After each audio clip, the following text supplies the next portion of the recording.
Good evening, பிள்ளைகள். Sorry for the delay.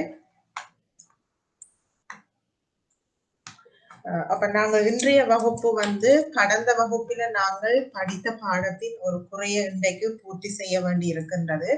இருந்தாலும் நாங்கள் கடந்த வகுப்பில் என்ன விடயத்தை பார்த்தோம் என்று சொல்லி ஒரு சிறிய ஒரு மீளாய்வு செய்துவிட்டு நாங்கள் இன்றைய வகுப்பிற்குள் செல்லலாம் என்று நான் நினைக்கின்றேன். கடந்த வகுப்பில் நாங்கள் பார்த்தோம், அதாவது இந்த நிதியியல் நிறுவனங்களின் முகாமைத்துவம், ஃபைனான்சியல் இன்ஸ்டிடியூஷன்ஸ் மேனேஜ்மெண்ட் என்றால் என்ன, இந்த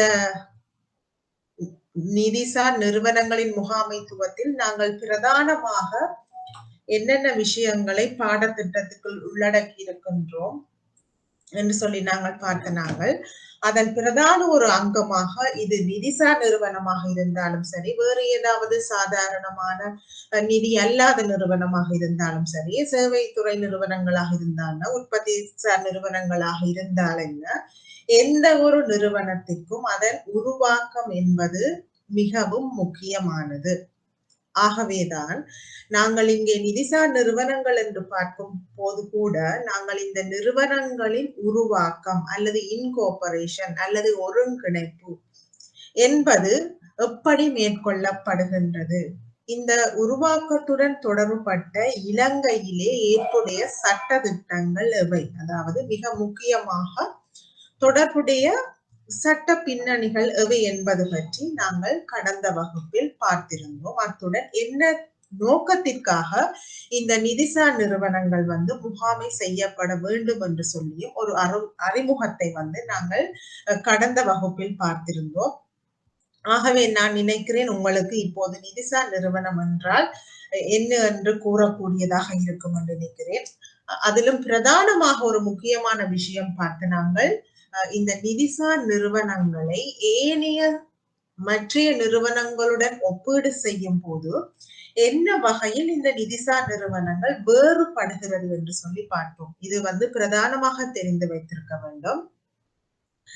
பிரதானமாக நாங்கள் முக்கிய வேறுபாடு என்னென்று சொன்னால், இந்த நிதிசார் நிறுவனங்கள் மட்டும்தான் பொதுமக்களிடமிருந்து அல்லது வைப்பாளர்களிடமிருந்து வைப்புகளை திரட்டி கொள்ள முடியும், அதாவது டிபாசிட்ஸ எடுக்க முடியும். வேறு யாரும் பொதுமக்களிடமிருந்து டிபாசிட்ஸ சட்டப்படியாக திரட்டி கொள்ள முடியாது. ஆனால் இந்த நிதிசார் நிறுவனங்கள் சட்டத்தின்படி அல்லது சட்டத்தினால் அதிகாரம் அளிக்கப்பட்டதின்படி சட்ட ரீதியாக இவர்கள் வைப்புகளை வாடிக்கையாளர்களிடம் அல்லது நாட்டினுடைய பொதுமக்களிடமிருந்து திரட்டி கொள்ளலாம் என்பது பற்றி நாங்கள் கடந்த வகுப்பில் விரிவாக பார்த்திருந்தோம்.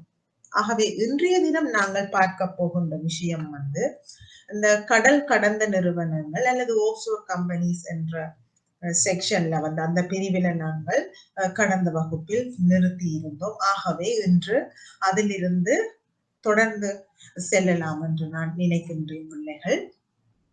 ஆகவே நாங்கள் பார்ப்போம், இந்த கடல் கடந்த நிறுவனங்கள் என்றால் என்ன. இங்கே கூறப்பட்டிருக்கின்றது, எந்த ஒரு வெளிநாட்டினதும் சட்டங்களின் கீழ் இணைக்கப்பட்ட அல்லது உருவாக்கப்பட்ட ஒரு நிறுவனம் அல்லது ஒரு நிறுவன அமைப்பு, நிறுவனம் என்று சொன்னால் நிறுவனம் அல்லது அதனுடைய கிளைகள், அத்தகைய ஒரு அமைப்பு கடல் கடந்த கம்பெனி என்று அழைக்கப்படுகிறது. ஆகவே எங்களுக்கு தெரியும், இந்த கம்பெனி வெளிநாட்டு சட்டங்களின் கீழ் உருவாக்கப்பட்ட ஒரு நிறுவனம். ரைட்? ஆகவே இத்தகைய நிறுவனங்கள் தமது கிளைகளை அல்லது தமது நிறுவன அமைப்புகளை பதிவு செய்யும் போது பதிவு செய்வதற்கான விண்ணப்பத்துடன் சில ஆவணங்களை இவர்கள் சமர்ப்பிக்க வேண்டும். ஆகவே அத்தகைய ஆவணங்கள் எவை என்று நாங்கள் பார்த்தால் இங்கே சொல்லப்படுகின்றது, right, certified copy of the chart நாங்க சொல்லுவோம், அதாவது உறுதிப்படுத்தப்பட்ட அல்லது சான்றுபடுத்தப்பட்ட நிறுவனத்தினுடைய சாசனம் அல்லது இந்த நிறுவன உருவாக்கத்துடன் தொடர்புடைய சட்ட ரீதியாக நிறுவன உருவாக்கத்துடன் தொடர்புடைய வேறு ஏதாவது ஆவணம் இருப்பின் அத்தகைய ஆவணங்களின் சான்றளிக்கப்பட்ட பிரதி. நாங்கள் அதைத்தான் சர்டிஃபைட் காப்பீஸ் சொல்லுவோம். உங்களுக்கு வளமையா தெரியும். நாங்கள் கூட சாதாரணமாக சில பரீட்சைகளுக்கு அல்லது இன்டர்வியூஸுக்கு செல்லும் போது எங்களோட சில ஆவணங்களை நாங்கள் ஜேபியின் மூலமோ அல்லது அதிகாரம் அளிக்கப்பட்ட அரசாங்க உத்தியோகத்தர்களிடம் நாங்கள் சான்றுபடுத்தி செல்வோம். அதே மாதிரி தான் இங்கேயும் சர்டிஃபைட் காப்பீஸ் இவர்கள் சமர்ப்பிக்க வேண்டும். அத்துடன் நாங்கள் ஏற்கனவே உள்நாட்டு நிறுவனங்களுக்கு பார்த்தது போன்று இந்த குறிக்கப்பட்ட நிறுவனங்களையும் இயக்கு செல்வதற்கான அந்த இயக்குனர் சபையில் உள்ள இயக்குனர்களின் பட்டியல் அல்லது அவர்கள் தொடர்பான விவரங்கள் அல்லது இயக்குனர்கள் தவிர்ந்த வேறு யாராவது இந்த குறிக்கப்பட்ட நிறுவனத்தை பிரதானமாக நிர்வகிப்பவர்களாக இருப்பின் அத்தகைய நிர்வகிப்பவர்களின் விவரம் அதனையும் இவர்கள் விண்ணப்ப படிவத்துடன் சமர்ப்பிக்க வேண்டும். அதற்கு அடுத்ததாக இந்த குறிக்கப்பட்ட நிறுவனத்தினை பிரதிநிதித்துவப்படுத்த அங்கீகரிக்கப்பட்ட இலங்கையில் வசிக்கும் ஒருவர் அல்லது அதற்கு மேற்பட்ட நபர்களின் பெயர்கள் மற்றும் முகவரிகள். வெளிநாட்டு நிறுவனத்தை எங்களுடைய உள்நாட்டில் இவர்கள் ஆரம்பிக்க போகிறார்கள் என்று இருப்பினும் அவர்கள் இங்குள்ளவர்களையும் அந்த குறிக்கப்பட்ட நிறுவனத்துக்கு வேலைக்கு அமர்த்துவார்கள். ஆகவே அந்த வெளிநாட்டு நிறுவனத்தை இங்கே உள்ள யாராவது பிரதிநிதித்துவப்படுத்துவதற்கு அதிகாரம் அளிக்கப்பட்டிருந்தால் அத்தகைய நபர்களினுடைய விவரம் அல்லது அவர்களினுடைய முகவரிகள். உதாரணத்துக்கு பிள்ளைகள், எங்களுக்கு தெரியும், நான் அன்றைக்கு கூறிய மாதிரி இலங்கையிலும் நிதிசார் நிறுவனங்கள் என்னும் போது நாங்கள் பிரதானமாக இந்த பேங்க்ஸ் அண்ட் ஃபைனான்ஸ் கம்பெனிஸ், அதாவது வங்கிகள் மற்றும் நிதி கம்பெனிகளை பற்றித்தான் நாங்கள் அதிகமாக பார்க்கின்றோம். ஏனெனில் இந்த இரு பிரிவினதும் சந்தை பங்கு எங்களுடைய நிதிசார் தொழில்துறையில் ஒரு கணிசமான பங்கினை வகிக்கின்றது, அல்லது இவர்கள் தான் பிரதான வகை பங்கினராக காணப்படுகிறார்கள் இலங்கையின் நிதிசார் சந்தையில், நிதிசார் நிறுவனங்கள் என்று கூறும்போது. ஆகவே இத்தகைய வெளிநாட்டு வங்கிகள் இலங்கையிலும் தமது கிளைகளை அல்லது பிரான்சஸ் ஓபன் பண்ணலாம். நாங்கள் அன்றைக்கு பார்த்தோம், உதாரணத்துக்கு இலங்கை பல்வேறுபட்ட வெளிநாட்டு வங்கிகள் கிளைகளை கொண்டிருக்கின்றது. உதாரணமாக அனைவருக்கும் தெரிந்த HSBC, standard chartered, city bank, toys bank கொழும்பில் இருக்கிறவர்களுக்கு தெரிஞ்சிருக்கும். இந்த வங்கிகளுக்கு மேலதிக பிரான்சஸ் இல்ல, ஹெட் ஆபீஸ் இருக்குது. அதே மாதிரி வேறு சில Indian Overseas Bank State Bank of India, Pakistan bank, public bank Berhad, Malaysia, Pakistan MCB bank போன்ற பல்வேறு வங்கிகள் இலங்கையிலே தமது கிளைகளை உருவாக்கி இருக்கின்றன. இதிலே அநேகமாக இலங்கை கிளைகளினுடைய அந்த சீஃப் எக்ஸிகியூட்டிவ் ஆபீசர் என்று சொல்லப்படுகின்ற பிரதான நிறைவேற்று அதிகாரி CEO அநேகமாக இலங்கை பிரஜையாக இருக்கின்ற, நாங்கள் சிட்டி பேங்க் எடுத்தான, டாய்ஸ் பேங்க் எடுத்தான, இலங்கை அலுவலகர் தான் அங்கே அந்த இலங்கை கிளையினுடைய பிரதான நிறைவேற்று அதிகாரியாக காணப்படுகின்றார். ஆகவே அத்தகைய நபர்களின் பெயர்கள் மற்றும் முகவரிகளும் இந்த விண்ணப்ப படிவத்துடன் சமர்ப்பிக்கப்படுதல் வேண்டும். மேலும் பிள்ளைகள், இந்த நிறுவனம் ஒருங்கிணைக்கப்பட்ட நாட்டில், அதாவது இந்த நிறுவனம் எந்த நாட்டில் உருவாக்கப்பட்டதோ அந்த ஒருங்கிணைக்கப்பட்ட நாட்டில் மற்றும் இலங்கையில் உள்ள பதிவு செய்யப்பட்ட அலுவலகத்தின் முழு முகவரிகளை கொண்ட அறிக்கை. உதாரணமாக ஸ்டாண்டர்ட் சார்ட்டர்ட் பேங்க் என்று சொன்னால் அதனுடைய வெளிநாட்டு அலுவலகத்தின் முகவரி என்ன, இலங்கையில் உள்ள அதனுடைய பிரதான அலுவலகத்தின் முகவரி என்ன, உதாரணம், அதனை இவர்கள் சமர்ப்பிக்க வேண்டும். அத்துடன் இவை எல்லாவற்றுக்கும் மேலதிகமாக இந்த குறிக்கப்பட்ட நிறுவனத்தினை உருவாக்குவதற்கு அனுமதி அளிக்கப்பட்ட அந்த சான்றளிக்கப்பட்ட நகல், அதை நாங்கள் ஆங்கிலத்திலே சொல்லுவோம் இன்கார்பரேஷன் ஆர்டர் என்று சொல்லி, சட்டத்தினால் இதனை ஒரு நிதிசார் நிறுவனமாக ஆரம்பிக்கலாம் என்று சொல்லி அதிகாரம் அளிக்கப்பட்ட அந்த உத்தரவினுடைய ஒரு பிரதியும் இங்கே சமர்ப்பிக்கப்பட வேண்டும் பிள்ளைகள். இந்த டாக்குமெண்ட்ஸ் அல்லது ஆவணங்கள் என்னத்துக்கு தேவை என்று சொன்னால், கடல் கடந்த நிறுவனங்கள் எமது நாட்டில் தமது கிளைகளை உருவாக்குவதற்கு சமர்ப்பிக்கப்பட வேண்டிய ஆவணங்கள். ரைட், நான் இப்போது அடுத்த ஸ்லைட்ஸுக்கு போகிறேன். அத்துடன்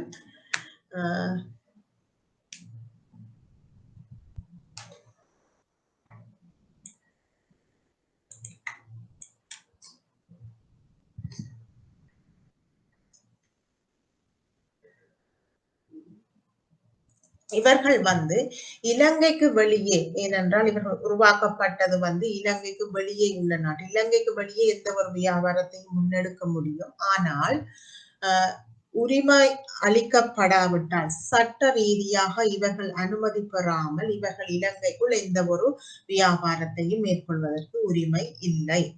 ரைட், பின்வரும் நிலைமைகளில் பதிவு செய்த சான்றிதழ், அதாவது தேசிய நலன், தேசிய நலன் என்று சொன்னால் நாங்கள் சொல்லுவோம் நேஷனல் இன்ட்ரெஸ்ட். இலங்கை என்று சொன்னால் இலங்கையில வாழுகின்ற மக்களின் நலனுக்கு இது பிரயோசனப்பட்டார்.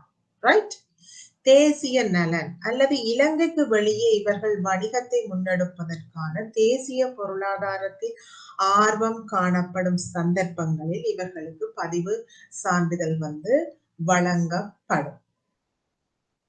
இவர்கள் குறிக்கப்பட்ட பரிந்துரைக்கப்பட்ட கட்டணத்தை செலுத்துதல் வேண்டும். அத்துடன் இவர்கள் இன்னும் ஒரு விஷயத்தை சமர்ப்பிக்கப்பட வேண்டும் என்று சொன்னால், இந்த குறிக்கப்பட்ட கம்பெனியின் செலவீனங்களை ஈடு செய்வதற்கு தேவையான பணத்தினை வங்கியில் இந்த நிறுவனத்தின் பெயரில் வைப்பில் இட்டதற்கான ஒரு பத்திரம், இல்லாட்டில் இவர்கள் எவ்வாறு தமது செயற்பாடுகளை கொண்டு நடாத்துவார்கள்? ஆகவே இவர்கள் தமது செயற்பாடுகளை கொண்டு நடாத்துவதற்கு தேவையான பணத்தினை வங்கியில் வைப்பு செய்ததற்கான ரிசீட் என்று சொல்வோம் நாங்கள், அந்த பத்திரத்தினையும் இவர்கள் சமர்ப்பிக்க வேண்டும். ரைட், நிறுவனங்கள் சட்டத்தின் பிற விதிமுறைகளுக்கு இணங்கி செல்வதிலிருந்து விதிவிலக்கு. ஆகவே இங்கே இந்த கம்பெனிகளுக்கு பதிவு செய்யப்படுகின்ற போது இவர்களுக்குரிய சட்ட ரீதியாக என்னென்ன செயற்பாடுகளை இவர்கள் செய்யலாம் என்று சொல்லி அங்கே இவர்களுக்குரிய அனுமதி வழங்கப்படும். ரைட், அத்துடன் செலவினங்களை ஈடு செய்வதற்காக வங்கி பத்திரத்தினையும் பரிந்துரைக்கப்பட்ட கட்டணத்திற்கான ஆதாரத்தினையும் கம்பெனி சமர்ப்பித்தல் வேண்டும். நான் ஏற்கனவே சொன்னது மாதிரி அவர்கள் குறிக்கப்பட்ட தொகையினை வங்கியில் வைப்பிலிட்டு அதற்குரிய ரிசீட்டை இவர்கள் காண்பித்தல் வேண்டும் அல்லது சமர்ப்பித்தல் வேண்டும். ரைட், அடுத்த இந்த ரெண்டுக்கும் ஒரு வித்தியாசம் இருக்க பிள்ளைகள் பாருங்கள்.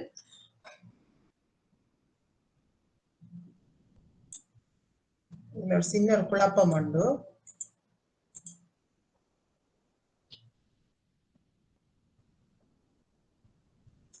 நான் ஏற்கனவே சொன்ன உதாரணம் பிள்ளைகள், அதாவது வங்கியின் உதாரணம் நான் சொல்லி இருக்கின்றேன். இது இலங்கைக்கு வெளியே ஒருங்கிணைக்கப்பட்ட ஒரு நிறுவனம் இலங்கைக்குள் நடவடிக்கையை மேற்கொள்ளும். நான் சொன்ன உதாரணங்கள் இந்த ஓவர்சீஸ் கம்பெனிக்குள்ள வரும். அதே மாதிரி இந்த ஓஃப்ஷோர் கம்பெனிஸ் என்று சொன்னால் எங்கட நாடாக இருக்கலாம், இல்லது வேற எந்த நாடாக இருக்கலாம்.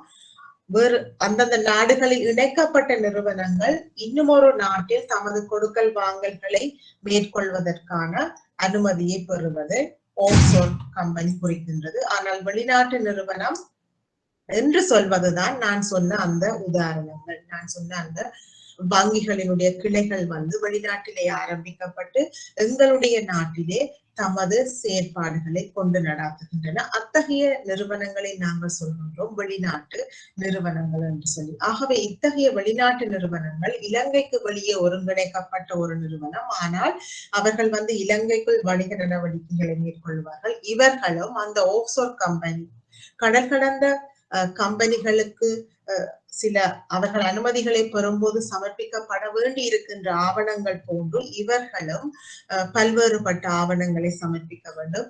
அத்தகைய ஆவணங்கள் இங்கே சொல்லப்பட்டிருக்கின்றது.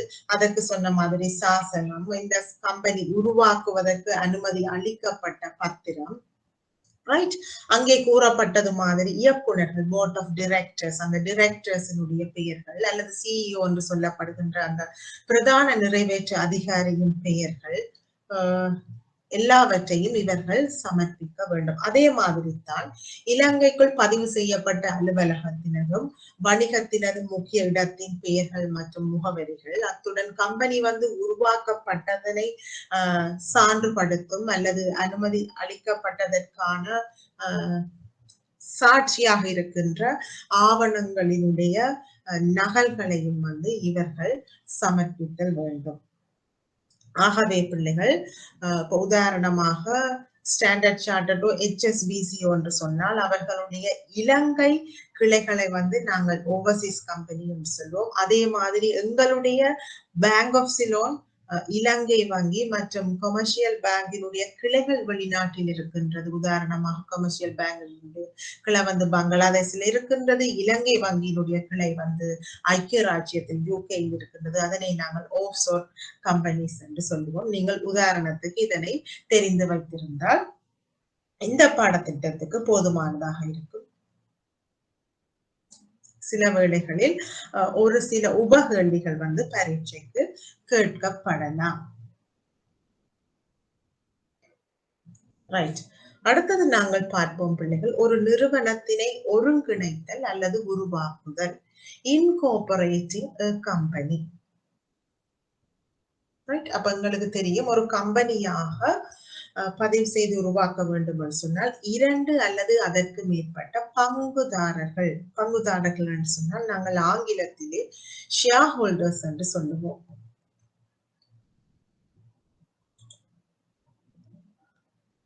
நான் கதைக்கும் போது நீங்கள் கேள்விகள் இருந்தால் கேட்கலாம் பிள்ளைகள். அதே மாதிரி நான் கதைக்கின்ற சந்தர்ப்பத்தில் சில வேளை மைக் ஏதாவது பிரச்சனையாக உங்களுக்கு காட்டிலும் நீங்கள் தயவு செய்து எனக்கு ஒருக்கா தெரியப்படுத்துங்க. ரைட். ஆகவே பங்குதாரர்கள் என்று சொன்னால் நாங்கள் ஆங்கிலத்திலே ஷேர் ஹோல்டர்ஸ் என்று சொல்லுவோம். ஷேர் ஹோல்டர்ஸ் என்று சொன்னால் நாங்கள் அன்றைக்கு பார்த்த நாங்கள் எந்த ஒரு நிறுவனத்தினையும் உருவாக்குவதற்கு காசு தேவை, நிதி தேவை. ஆகவே அத்தகைய நிதியை தந்துதவுபவர்களை நாங்கள் உரிமையாளர்கள் என்று சொல்லுவோம். அதனை நாங்கள் இங்கே வியாபார பிசினஸ் டேர்ம்ஸ் என்று சொல்லுவோம். வியாபார பதத்திலே சொற்பதத்திலே நாங்கள் கூறுவோமாயின் பங்குதாரர்கள் என்று அழைக்கப்படுகிறார்கள். ஆகவே ஒரு நிறுவனத்தை உருவாக்குவதற்கு 2 அல்லது அதற்கு மேற்பட்ட பங்குதாரர்கள் தேவை. ரைட். அத்துடன் இலங்கை எந்த சந்தர்ப்பத்தில் அது விதிவிலக்கு என்று சொன்னால் இலங்கை அரசாங்கத்தின் சார்பாக திரைசேரி செயலாளர், எங்களுக்கு தெரியும் திரைசேரி நாங்க ட்ரெஷரி அல்லது ஃபைனான்ஸ் மினிஸ்ட்ரி என்று சொல்லுவோம். இலங்கையில ட்ரெஷரியை நாங்க ஃபைனான்ஸ் மினிஸ்ட்ரி என்று சொல்லுவோம். ரைட். ஆகவே இலங்கை அரசாங்கத்தின் சார்பாக திரைசேரி செயலாளர், secretary to the treasury, right, அவர் அல்லது ஒரு தனிநபர் அல்லது ஒரு கூட்டு நிறுவனத்தினால் பங்குகள் வைத்திருந்தால் ஒற்றை பங்குதாரர் அனுமதிக்கப்படுவார். சாதாரணமாக ஒரு கம்பெனியை உருவாக்குவதற்கு 2 அல்லது அதற்கு மேற்பட்ட பங்குதாரர்கள் தேவை. ஆனால் அரசாங்கத்தின் சார்பாக ஏதாவது நிறுவனங்களை உருவாக்க வேண்டும் என்று சொன்னால் ஒற்றை பங்குதாரர்கள் கூட அனுமதிக்கப்படலாம். ரைட். மேலும் பின்வரும் ஆவணங்களுடன் பரிந்துரைக்கப்பட்ட படிவத்தில் ஒவ்வொரு ஆரம்ப பங்குதாரர்களினால் கையொப்பமிட்ட கம்பெனி பதிவாளருக்கு விண்ணப்பத்தினை சமர்ப்பிக்க வேண்டும். ஆகவே பிள்ளைகள், ஆரம்ப பங்குதாரர் என்று சொன்னால் இப்ப உதாரணத்துக்கு சொல்லுவோம், நானும் என்னுடைய ஒரு நண்பரும் சேர்ந்து 2 பேருமா உருவாக்குகின்றோம் என்று சொன்னால் நாங்கள் 2 பேரும் தான் நிதியினை செலுத்தி இந்த ஒரு குறிக்கப்பட்ட நிறுவனத்தினை உருவாக்க போகின்றோம். ஆகவே இங்கே நாங்கள் தான் பங்குதாரராக கொள்ளப்படுகிறார்கள். ஆகவே அத்தகைய ஆரம்ப பங்குதாரர்களாகிய எங்களுடைய தகவல்கள் சமர்ப்பிக்கப்படுதல் வேண்டும் விண்ணப்ப படிவத்துடன். அத்துடன் இவர்கள் பின்வரும் ஆவணங்களை சமர்ப்பிக்க வேண்டும் கம்பெனி பதிவாளருக்கு விண்ணப்ப படிவத்துடன். என்னென்று சொன்னால், நிறுவனத்தின் பெயர் தமது அறிவுக்கு எட்டிய வகையில், இப்ப நான் அப்ளிகேஷனை செய்யறேன்னு சொன்னால் எனது அல்லது எங்களுடைய அறிவுக்கு எட்டிய வகையில் ஏற்கனவே உள்ள ஒரு கம்பெனியின் பெயர் இல்லை என வழங்கப்படும் அறிவிப்பு. எங்களுக்கு தெரியும், இலங்கையிலே ஒரு பதிவு செய்யப்பட்ட ஒரு நிறுவனத்தை போன்று அதே பெயரை இன்னொருவர் வைக்க முடியாது. சின்ன வித்தியாசம் இருக்க வேண்டும். ஆகவே எனது அறிவுக்கு எட்டிய வகையில் இது ஏற்கனவே உள்ள ஒரு கம்பெனியில் பெயர் இல்லை என்று சொல்லி நான் அங்கே சான்றுபடுத்தி அந்த விண்ணப்ப படிவத்துடன் ஒரு சமர்ப்பிப்பினை நான் மேற்கொள்ள வேண்டும். அத்துடன் சட்டத்தில் உள்ள இந்த அமைப்பு அகவிதிகள் என்று சொல்லப்படுகின்ற ஆர்டிகிள் ஆஃப் அசோசியேஷனிடமிருந்து வேறுபட்டிருந்தார். ரைட், இங்கே வந்த பிள்ளைகள் கம்பெனிஸ் ஆக்ட்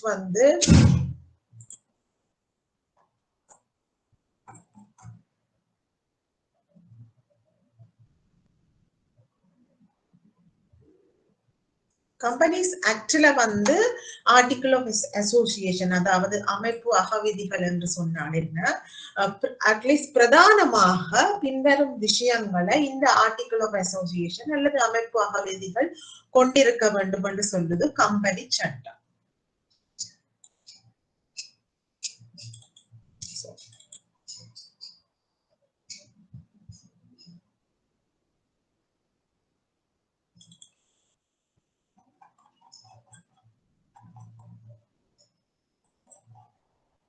பாருங்க, அமைப்பு அகவிதிகள் சொல்லுது அகவிதிகளின் உள்ளடக்கம், அதாவது ஆர்டிகிள் ஆஃப் அசோசியேஷன் கண்டென்ட்ஸ் இருக்க வேண்டும்.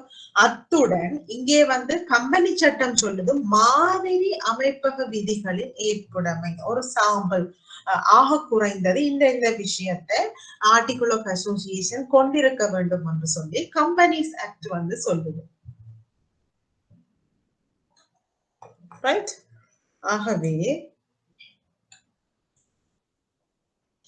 இந்த சட்டத்தில் உள்ள ஆர்டிகிள் ஆஃப் அசோசியேஷன் என்றால் பிள்ளைகள் இந்த கம்பெனிஸ் ஆக்ட்ல வழங்கப்பட்டிருக்கின்ற அந்த ஆர்டிகிள் ஆஃப் அசோசியேஷன் அல்லது அந்த அமைப்பு அகவிதிகளிடமிருந்து வேறுபட்டிருந்தால், இந்த குறிக்கப்பட்ட எங்களுடைய உதாரணத்துக்கு நானும் என்னுடைய நண்பியும் ஆரம்பிக்கின்ற அந்த நிறுவனத்தை பற்றி கலைக்கின்றேன். ஆகவே எங்களுடைய நிறுவனத்தினுடைய அந்த அமைப்பு அகவிதிகள் இந்த கம்பெனி சட்டத்தில் வழங்கப்பட்டுள்ள அமைப்பு அகவிதிகளிலிருந்து வேறுபட்டிருந்தால் ஒவ்வொரு ஆரம்ப பங்குதாரரும் கையெழுத்திட்ட அந்த நிறுவனத்தினுடைய அமைப்பு அகவிதியின் படிவத்தினை அல்லது பிரதியையும் நாங்கள் சமர்ப்பிக்க வேண்டும். இல்ல நாங்கள் இந்த கம்பெனி சட்டத்தில வழங்கப்பட்டிருக்கின்ற அமைப்பு அகவிதியைத்தான் நாங்கள் பின்பற்ற போகின்றோம் என்று சொன்னால் இவ்வாறு சமர்ப்பிக்கப்பட வேண்டிய தேவை இல்லை.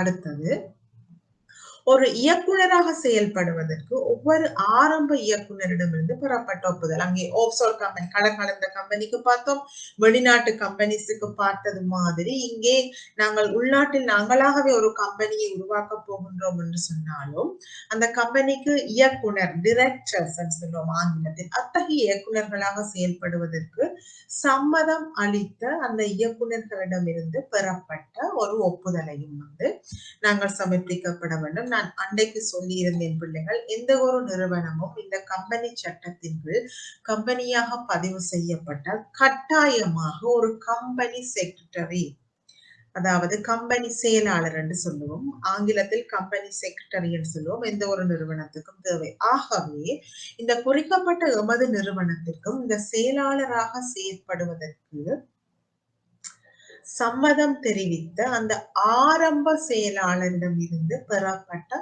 ஒப்புதலையும் நாங்கள் சமர்ப்பிக்க வேண்டும். மேலும் இந்த நிர்ணயிக்கப்பட்ட படிவத்தில் முறையாக பூர்த்தி செய்யப்பட்ட விண்ணப்பத்தை பெற்றவுடன் கம்பெனிகள் பதிவாளர் பின்வருவனவற்றை மேற்கொள்வார். அப்ப நாங்க அப்ளிகேஷன் ஃபார்ம் எடுத்துட்டோம்.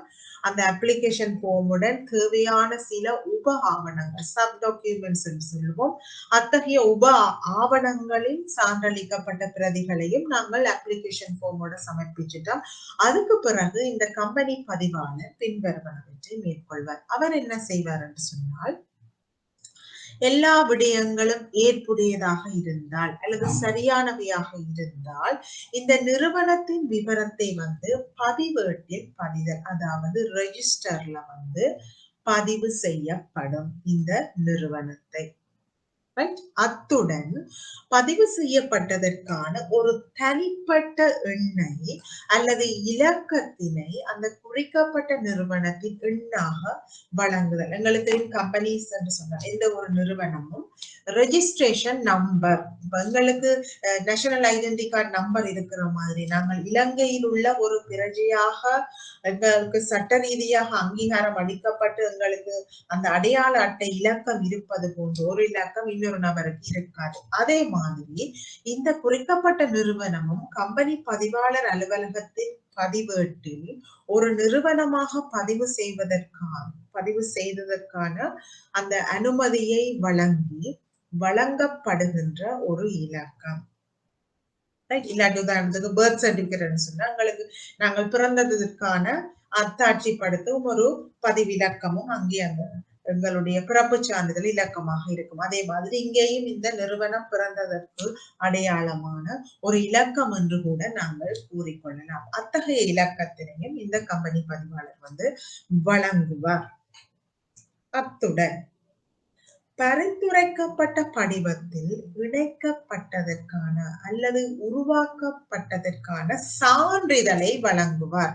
இதுதான் பிள்ளைகள் அந்த சர்டிபிகேட் ஆஃப் இன்கார்பரேஷன், பதிவு சான்றிதழ். அப்ப நாங்க அப்ளிகேஷன் வழங்கிட்டோம், தேவையான டாக்குமெண்ட்ஸ் வழங்கிட்டோம், அவர்களும் செக் பண்ணி இது கம்பெனியாக பதியலாம் என்று சொல்லி சம்மதம் தெரிவிச்சுட்டினோம், தங்களுடைய ரெஜிஸ்டர்ல பதிஞ்சிட்டினோம். பதிவு செய்ததன் பிற்பாடு ஒரு இலக்கத்தினையும் எங்களுக்கு தந்து விட்டார்கள். அதற்கு பிறகு என்ன செய்வார்கள் என்றால், இங்கே குழந்தை பிறந்ததற்கு பர்த் சர்டிபிகேட் கொடுக்குற மாதிரி இங்கே இந்த கம்பெனி பிறந்ததற்கான அந்த சர்டிபிகேட் ஆஃப் இன்கார்பரேஷன் உருவாக்கப்பட்டதற்கான அந்த சான்றிதழ்களை வழங்குவார்கள். இந்த ஒருங்கிணைப்பின் சான்றிதழ் என்பது குறிக்கப்பட்ட திகதியில் கம்பெனியினை உருவாக்குவதற்கான அனைத்து தேவைப்பாடுகளும் பூர்த்தி செய்யப்பட்டுள்ளதனையும் கம்பெனி உருவாக்கப்பட்டுள்ளது என்பதனையும் உறுதிப்படுத்தும் ஒரு சான்றிதழாகும். நான் ஏற்கனவே விரிவாக கூறியது போன்று, உதாரணத்துக்கு ஒரு குழந்தையாயில் அந்த குழந்தை பிறந்ததற்கான பிறப்பு சான்றிதழ் பர்த் சர்டிபிகேட் வாங்கிட்டால் இந்த கம்பெனிக்குரிய இந்த ஒருங்கிணைப்பு சான்றிதழும். மேலும் பிள்ளைகள் இந்த ஒருங்கிணைப்பு சான்றிதழ் பின்வருவனவற்றை குறிப்பிடுகின்றது அல்லது பின்வரும் விவரங்களை அந்த சான்றிதழிலே நாங்கள் அவதானித்துக் கொள்ளலாம். என்னென்று சொன்னால், இந்த குறிக்கப்பட்ட நிறுவனத்திற்குரிய பெயர் என்ன, நேம் என்ன, நாங்கள் ஏற்கனவே பார்த்தது மாதிரி அந்த நம்பர் என்ன, ரெஜிஸ்ட்ரேஷன் நம்பர் என்ன, இன்கார்பரேஷன் டேட் என்ன, உருவாக்கப்பட்ட திகதி, அதாவது இந்த திகதிகள் இருந்துதான் இது ஒரு நிறுவனமாக இயங்குவதற்கு அனுமதி அளிக்கப்படுகின்றது. ஆகவே அத்தகைய உருவாக்கப்பட்ட திகதி இது ஒரு அன்றைக்கு பார்த்த மாதிரி ஒரு வரையறுக்கப்பட்ட நிறுவனமா அல்லது பொறுப்புகள் வரையறுக்கப்படாத நிறுவனமா அல்லது ஏதாவது ஒரு உத்தரவாதம் ஒரு கரண்டீஸினால் வரையறுக்கப்பட்ட நிறுவனமா, இல்லாவிட்டால் இது ஒரு பிரைவேட் நிறுவனமா, தனியார் நிறுவனமா, இல்லாட்டில் இது ஒரு ஆஃப்ஷோர் கம்பெனியாக கடல் கடந்து வெளிநாட்டில் தனது கிளைகளை உருவாக்கி இயங்க போகின்றதா என்பது தொடர்பான விவரங்கள் இந்த சர்டிபிகேட் ஆஃப் ரெஜிஸ்ட்ரேஷன், இந்த பதிவு சான்றிதழில் உள்ளடக்கப்பட்டிருக்கும்.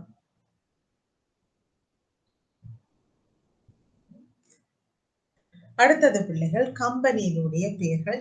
நான் அன்று சொன்னது மாதிரி சில வேளைகளில் நீங்கள் இந்த கம்பெனி சட்டத்தினை நீங்கள் வாசித்திருந்திருக்கலாம். வாசிச்சிருந்தால் நீங்கள் மேலதிக விவரங்களை பெற்றிருப்பீர்கள்.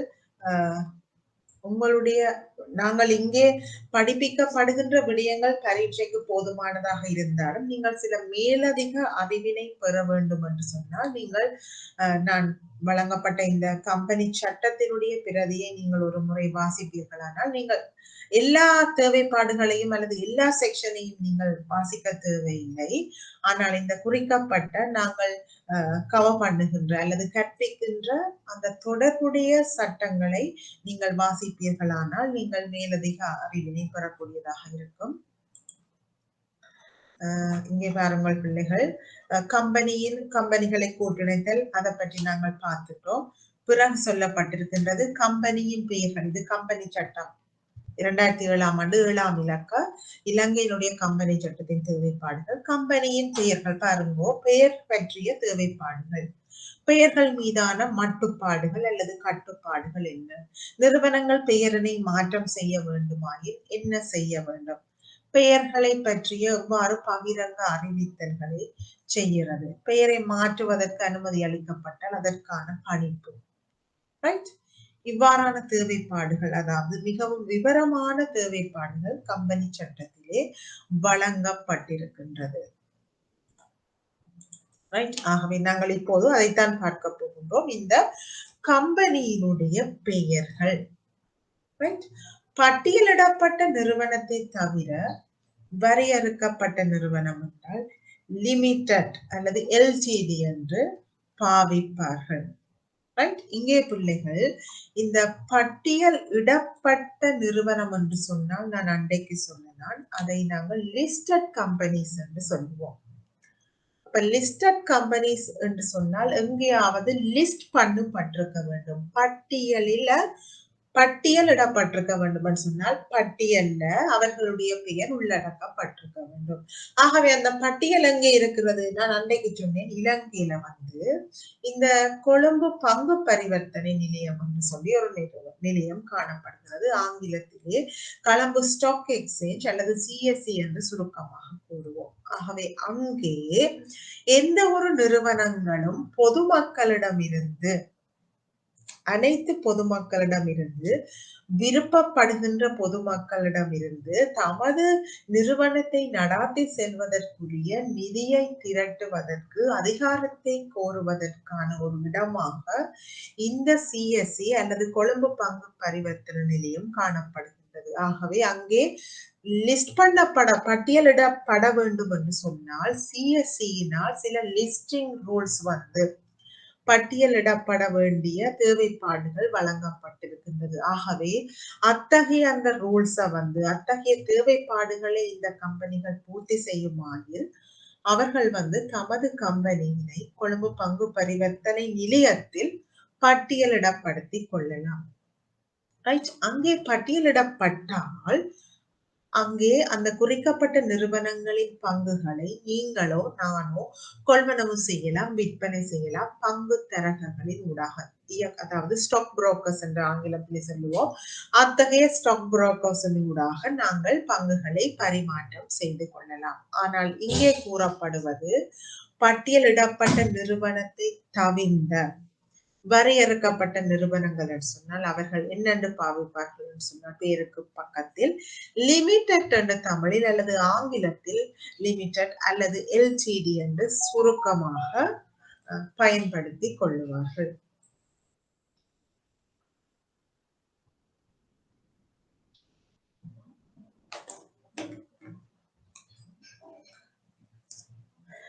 அடுத்தது பிள்ளைகள், தனியார் நிறுவனம் என்று சொன்னால் என்ன செய்வார்கள் என்று சொன்னால் அவர்கள் போடுவார்கள் தனியார் லிமிடெட் அல்லது பிரைவேட் லிமிடெட் என்று சொல்லி போடுவார்கள். அப்ப நீங்கள் சாதாரணமாக ரோட்டால போவீங்க அல்லது ஏதாவது கடைகளுக்கு கேட்டு அந்த பேரை நாங்கள் பாவித்து அறிந்து கொள்ளலாம். அங்கே பிரைவேட் லிமிடெட் என்று போட்டிருப்பார்கள். எங்களுக்கு தெரியும் இது ஒரு தனியாருடைய நிறுவனம். அடுத்தது பட்டியலிடப்பட்ட வரையறுக்கப்பட்ட நிறுவனம், பொது வரையறுக்கப்பட்ட கம்பெனி அல்லது பிஎல்சி என்று சுருக்கமாக சொல்லுவோம்.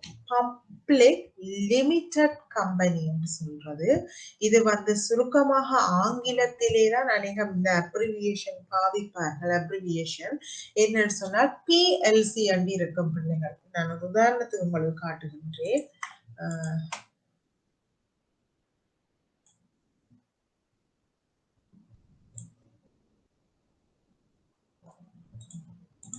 உதாரணமாக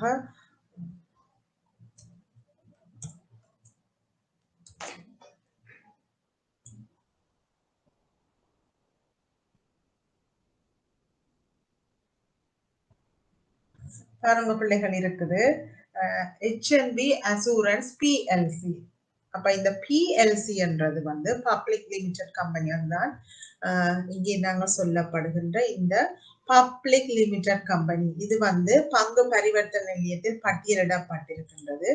ஆகவே இவர்களின் பங்குகளை யாரும் வாங்கி விற்கலாம் என்று அர்த்தம். HNB Assurance PLC.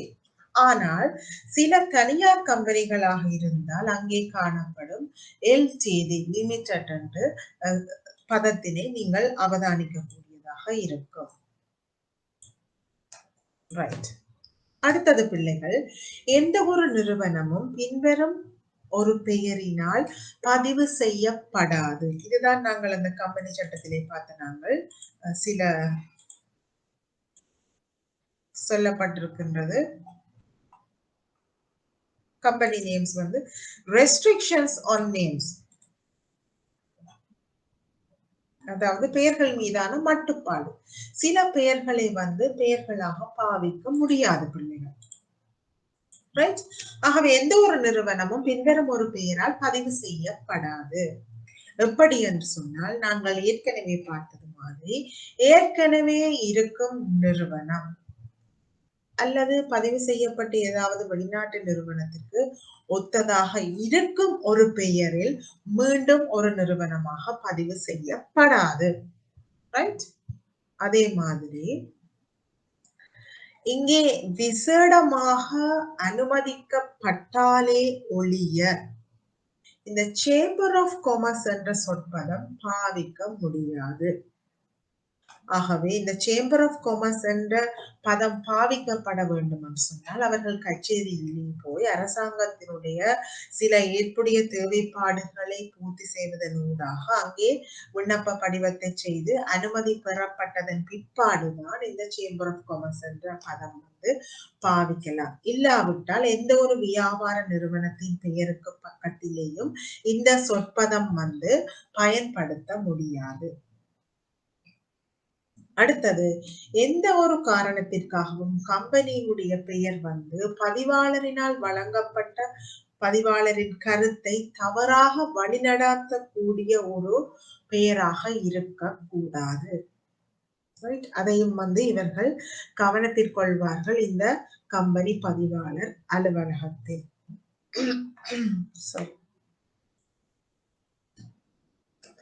அடுத்தது பிள்ளைகள், எந்த ஒரு நிறுவனமும் அமைச்சரின் ஒப்புதல் இல்லாமல் பின்வரும் சொற்களை கொண்ட பெயர்கள் பதிவு செய்யக்கூடாது. நாங்கள் சாதாரணமாகவே எங்களுக்கு தெரியும், நாங்கள் பிரைவேட் நிறுவனங்கள் என்று சொன்னால் அரசாங்கத்தினுடைய பெயரையோ அல்லது அரசாங்க இலட்சணையோ பயன்படுத்த முடியாது.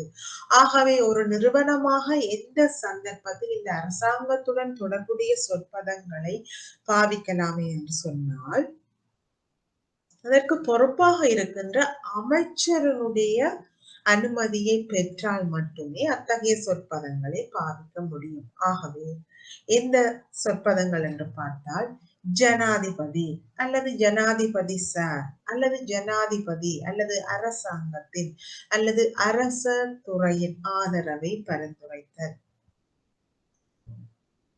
அமைச்சரினுடைய அனுமதியை பெற்றாலே ஒழிய இத்தகைய சொற்பதங்களை பாவிக்க முடியாது பெயர் வைக்கும் போது அவர்களுடைய நிறுவனத்துக்கு. நகராட்சி அல்லது இணைக்கப்பட்ட அல்லது பிற கூட்டுறவு அல்ல சமூகம் அவ்வாறான பெயர்களை எல்லாம் வைக்க முடியாது. தேசிய, நேஷனல், ஸ்டேட் அல்லது ஸ்ரீலங்கன் இலங்கை அல்லது அரசு கவர்மெண்ட் அல்லது இந்த ஏதாவது அரசு துறை தொடர்பை கொண்டு நிற்கின்ற சொற்பதங்களை கொண்ட பெயர்களை தங்களுடைய கம்பெனிக்கு பெயராக தெரிவு செய்ய முடியாது. அன்லெஸ் அதர்வைஸ், அதாவது குறிக்கப்பட்ட அமைச்சரினுடைய அனுமதியை பெற்றாலே ஒழிய. ரைட். அடுத்தது, பதிவாளரின் முன் எழுத்துப்பூர்வ ஒப்புதலுடன் சிறப்பு தீர்மானத்தின் மூலம் தான் பெயர் மாற்றம் அனுமதிக்கப்படுகின்றது. மேலும் இந்த பெயர் மாற்றத்துக்கு என்னென்ன தேவைப்பாடுகள் இருக்கின்றது இந்த செக்ஷன்ல வந்து தரப்பட்டிருக்கு கம்பெனி சட்டத்தில். சேஞ்ச் ஆஃப் நேம் அல்லது பெயர் மாற்றம். ரைட். அதுவும் வந்து இந்த கம்பெனி ரெஜிஸ்டருக்கு நாங்கள் எழுத்துப்பூர்வ ஒப்புதலை வந்து ஒரு சிறப்பு தீர்மானத்தின் மூலம் தான் ஏற்கனவே இருக்கின்ற ஒரு பெயரை நாங்கள் வேறு ஒரு பெயருக்கு மாற்றிக்கொள்ள முடியும். அடுத்தது, நிறுவனம் அல்லது கம்பெனி உருவாக்கப்பட்டு 30 நாட்களுக்குள் பதிவு செய்யப்பட்ட அலுவலகத்தின் பெயர், எண் மற்றும் முகவரி பற்றிய பொது அறிவிப்பினை வந்து அந்த குறிக்கப்பட்ட உருவாக்கப்பட்ட நிறுவனம் பொதுமக்களுக்கு வழங்குதல் அல்லது தெரியப்படுத்துதல் வேண்டும். பெயர் பற்றிய பகிரங்க அறிவித்தல் பிள்ளைகள், அதுதான் நான் சொல்லியிருக்கேன்.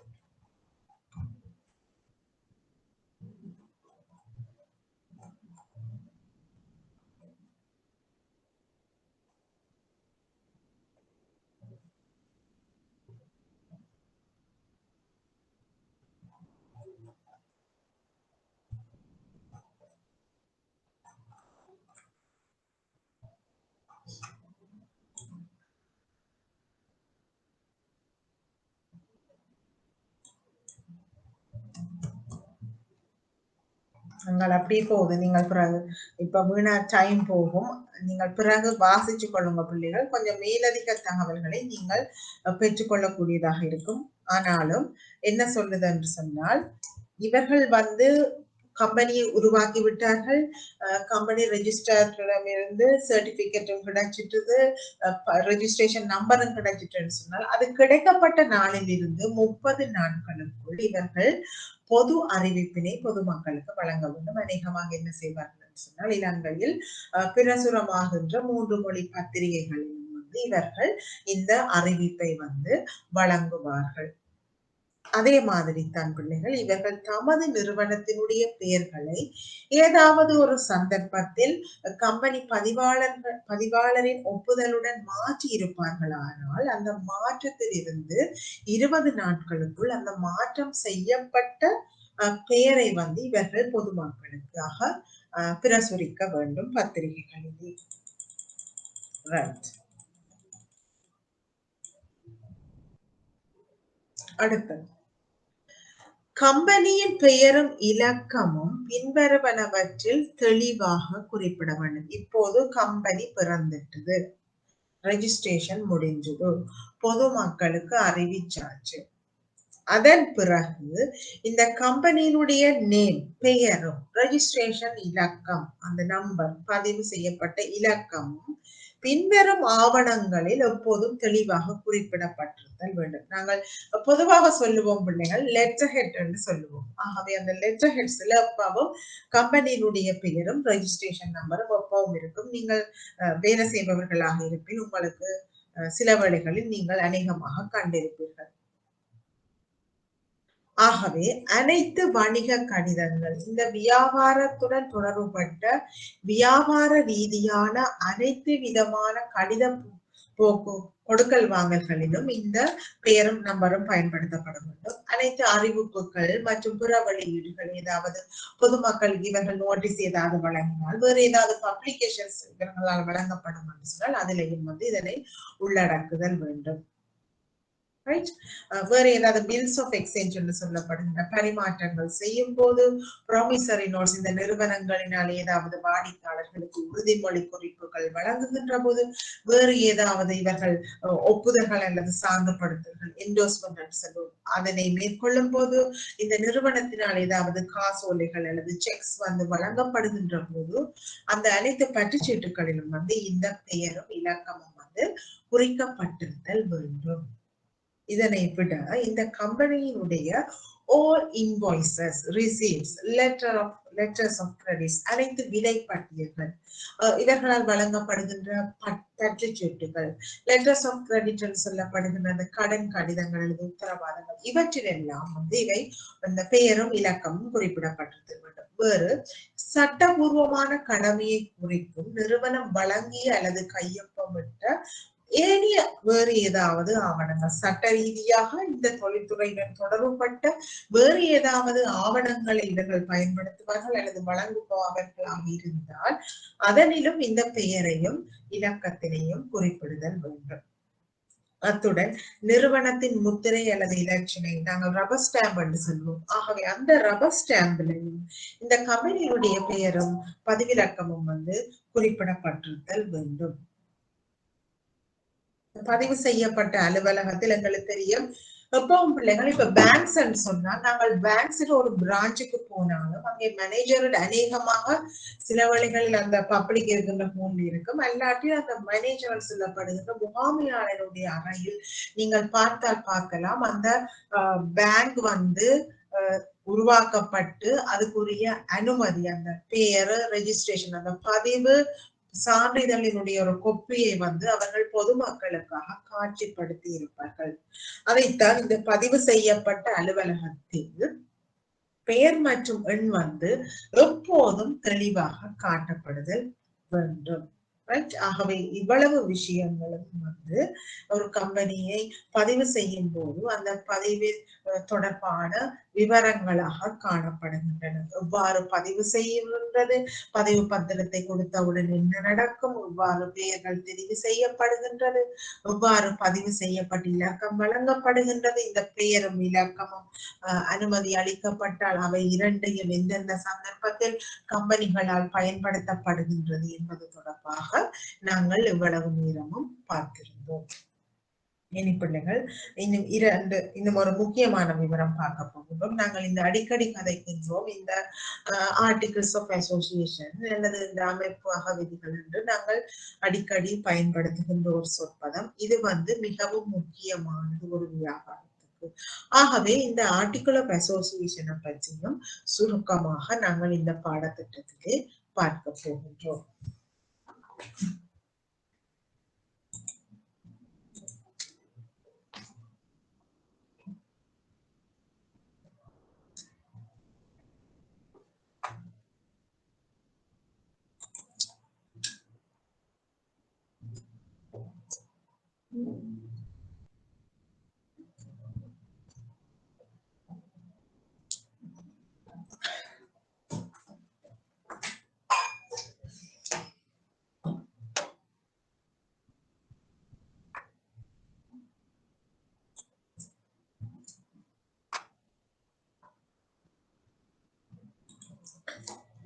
ஓகே பிள்ளைகள், அப்ப இந்த ஆர்டிகிள் ஆஃப் அசோசியேஷன் சொல்றதுதான் இந்த அமைப்பு அகவிதிகள். இதுவும் கம்பெனி சட்டத்திலே பிரதானமாக சொல்லப்பட்டிருக்கின்ற ஒரு விஷயம்.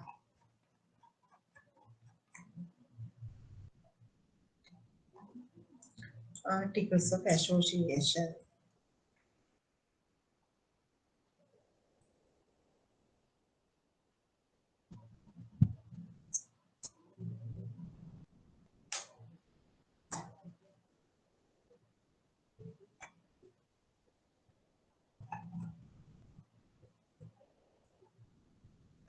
right. Section 13 of the Companies Act இது சொல்லப்பட்டிருக்கு.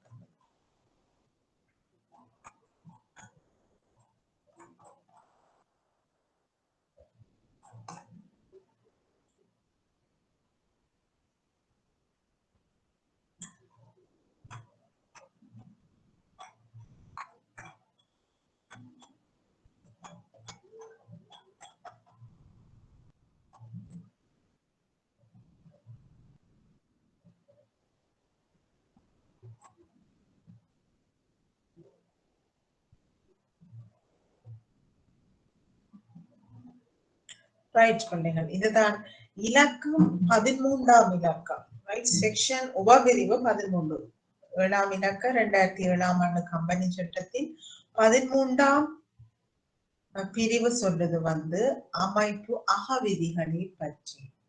ஆகவே இங்கே இது சொல்லுது இந்த அகவிதிகளின் உள்ளடக்கம் என்ன.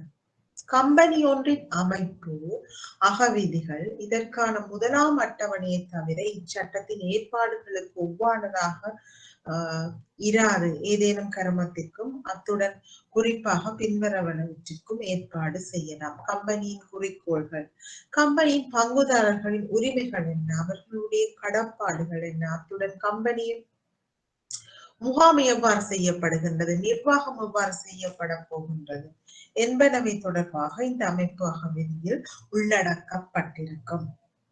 மேலும் கம்பெனி சட்டம் சொல்லுது செக்ஷன் 14 14ஆம் இலக்கம் சொல்லுது மாதிரி அமைப்பக விதிகள், right, sample article of association அல்லது அமைப்பக விதிகளையும் இது சொல்லுது.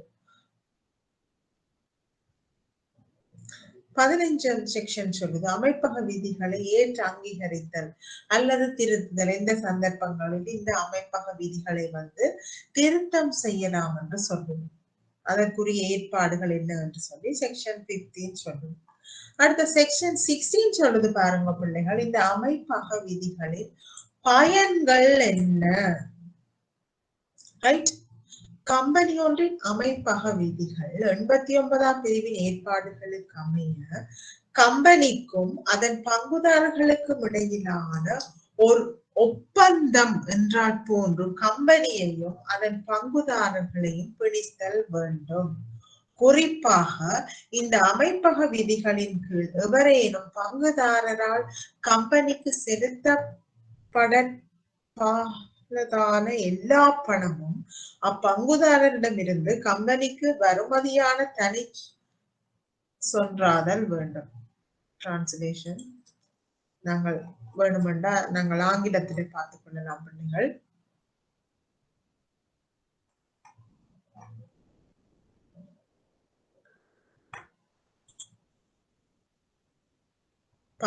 செக்ஷன் 16 நாங்கள் பார்க்கிறாங்க. effects of article பாருங்க. Subject to the provision of section 89, the articles of a company shall bind the company and its shareholders as if there were a contract between the company and its shareholders. In particular, குறிப்பாக all money payable by any shareholder to the company under the articles shall be a debt due from the shareholders to the company. Company அந்த உரிமையாளர்களால் கம்பெனிக்கு செலுத்த வேண்டியது அவர்களிடமிருந்து கம்பெனிக்கு செலுத்த வேண்டிய ஒரு தொகையாக கொள்ளப்படும். இதெல்லாம் இந்த ஆர்டிகிள் ஆஃப் அசோசியேஷன் குறிக்கப்பட்டிருக்கும் சொல்லப்படுகின்றது.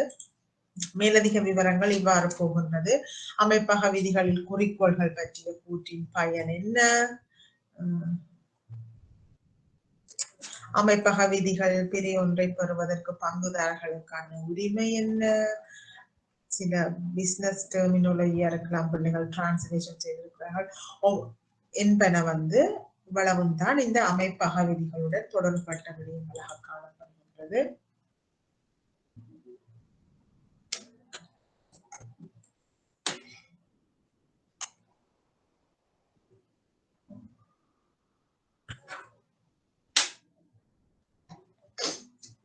ரைட். ஆகவே இந்த அமைப்பு அகவிதிகள் என்று சொல்லப்படுகின்ற, நாங்க ஆங்கிலத்திலே சுருக்கமாக பிள்ளைகள் AO என்ற சொற்பதத்தை பாவிப்போம். இந்த AOA ஆர்டிகிள் ஆஃப் அசோசியேஷன் பின்வருவனவற்றை வழங்குகின்றது. என்னத்தை என்று சொன்னால் நிறுவனத்தின் நோக்கம்,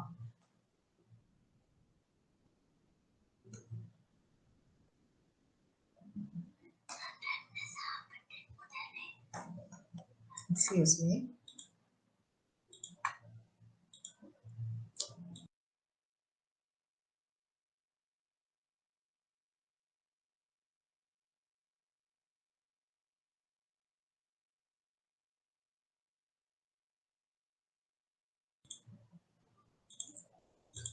ரைட்.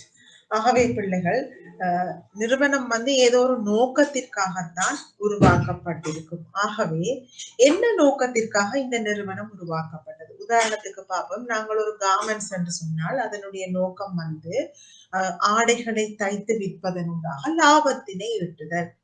இல்லாட்டி ஒரு வங்கியை உருவாக்க போகின்றோம் என்று சொன்னால் வாடிக்கையாளர்களுக்கு நிதிசார் சேவைகளை வழங்குவதனூடாக லாபத்தினை அதிகரித்தல். வேறு ஏதாவது உற்பத்தி கம்பெனிகளாக இருந்தால் அந்த பொருட்களை உற்பத்தி செய்து மக்களுக்கு விற்பதனூடாக நாங்கள் லாபத்தினை ஈட்டுதல். ஆகவே அவ்வாறு என்ன நோக்கத்திற்காக இந்த கம்பெனி உருவாக்கப்பட்டது என்பது இந்த ஆர்டிகிள் ஆஃப் அசோசியேஷன்ல வந்து குறிக்கப்பட்டிருக்கும். அடுத்தது பிள்ளைகள், இந்த பங்குதாரர்கள் என்று சொல்லப்படுகின்ற ஷேர் ஹோல்டர்ஸ், அந்த ஷேர் ஹோல்டர்ஸ் உரிமைகள், ரைட்ஸ் என்ன, அவர்களுடைய ஒப்ளிகேஷன்ஸ், கடமைகள் என்ன, அவர்கள் என்னென்னத்துக்கு பொறுப்பாக இருப்பார்கள் என்பதெல்லாம், அவர்கள் லாபத்தினை எவ்வாறு பங்கீடு செய்ய போகின்றார்கள், அவர்களுடைய உரிமை, உழைக்கின்ற லாபம் வந்து அதில் முக்கியமாக பிரதான பங்கு வந்து எங்களுக்கு தெரியும், அந்த கம்பெனிக்கு பணத்தினை தந்துதவியவர்களுக்கு சேர வேண்டும். ஆகவே எத்தகைய உரிமைகளை அத்தகைய பங்குதாரர்கள் கொண்டிருப்பார்கள், அவர்கள் என்னென்ன கடமைகளை கொண்டிருக்க வேண்டும் என்பது தொடர்பாக ஏற்கனவே தீர்மானிக்கப்பட்டு இந்த ஆவணத்தில், அமைப்பக விதிகளில் வந்து அவை எழுதப்பட்டிருக்க வேண்டும். ஏனெனில் பிறகு பிரச்சனைகள் வராமல் உரிய முறையில், சரியான முறையில் கம்பெனியை கொண்டு நடாத்துதல் வேண்டும். அத்துடன் கம்பெனியை உருவாக்குவதற்கு இவர்கள் நிதியினை தந்து பங்குதாரர்களாக இருந்தாலும் இந்த குறிக்கப்பட்ட நிறுவனத்தினை யார் முகாமை செய்ய போகின்றார்கள், மேனேஜ் பண்ண போகின்றார்கள், அது தொடர்பான விவரங்களும் ஆர்டிகிள் ஆஃப் அசோசியேஷன் இருக்கும்.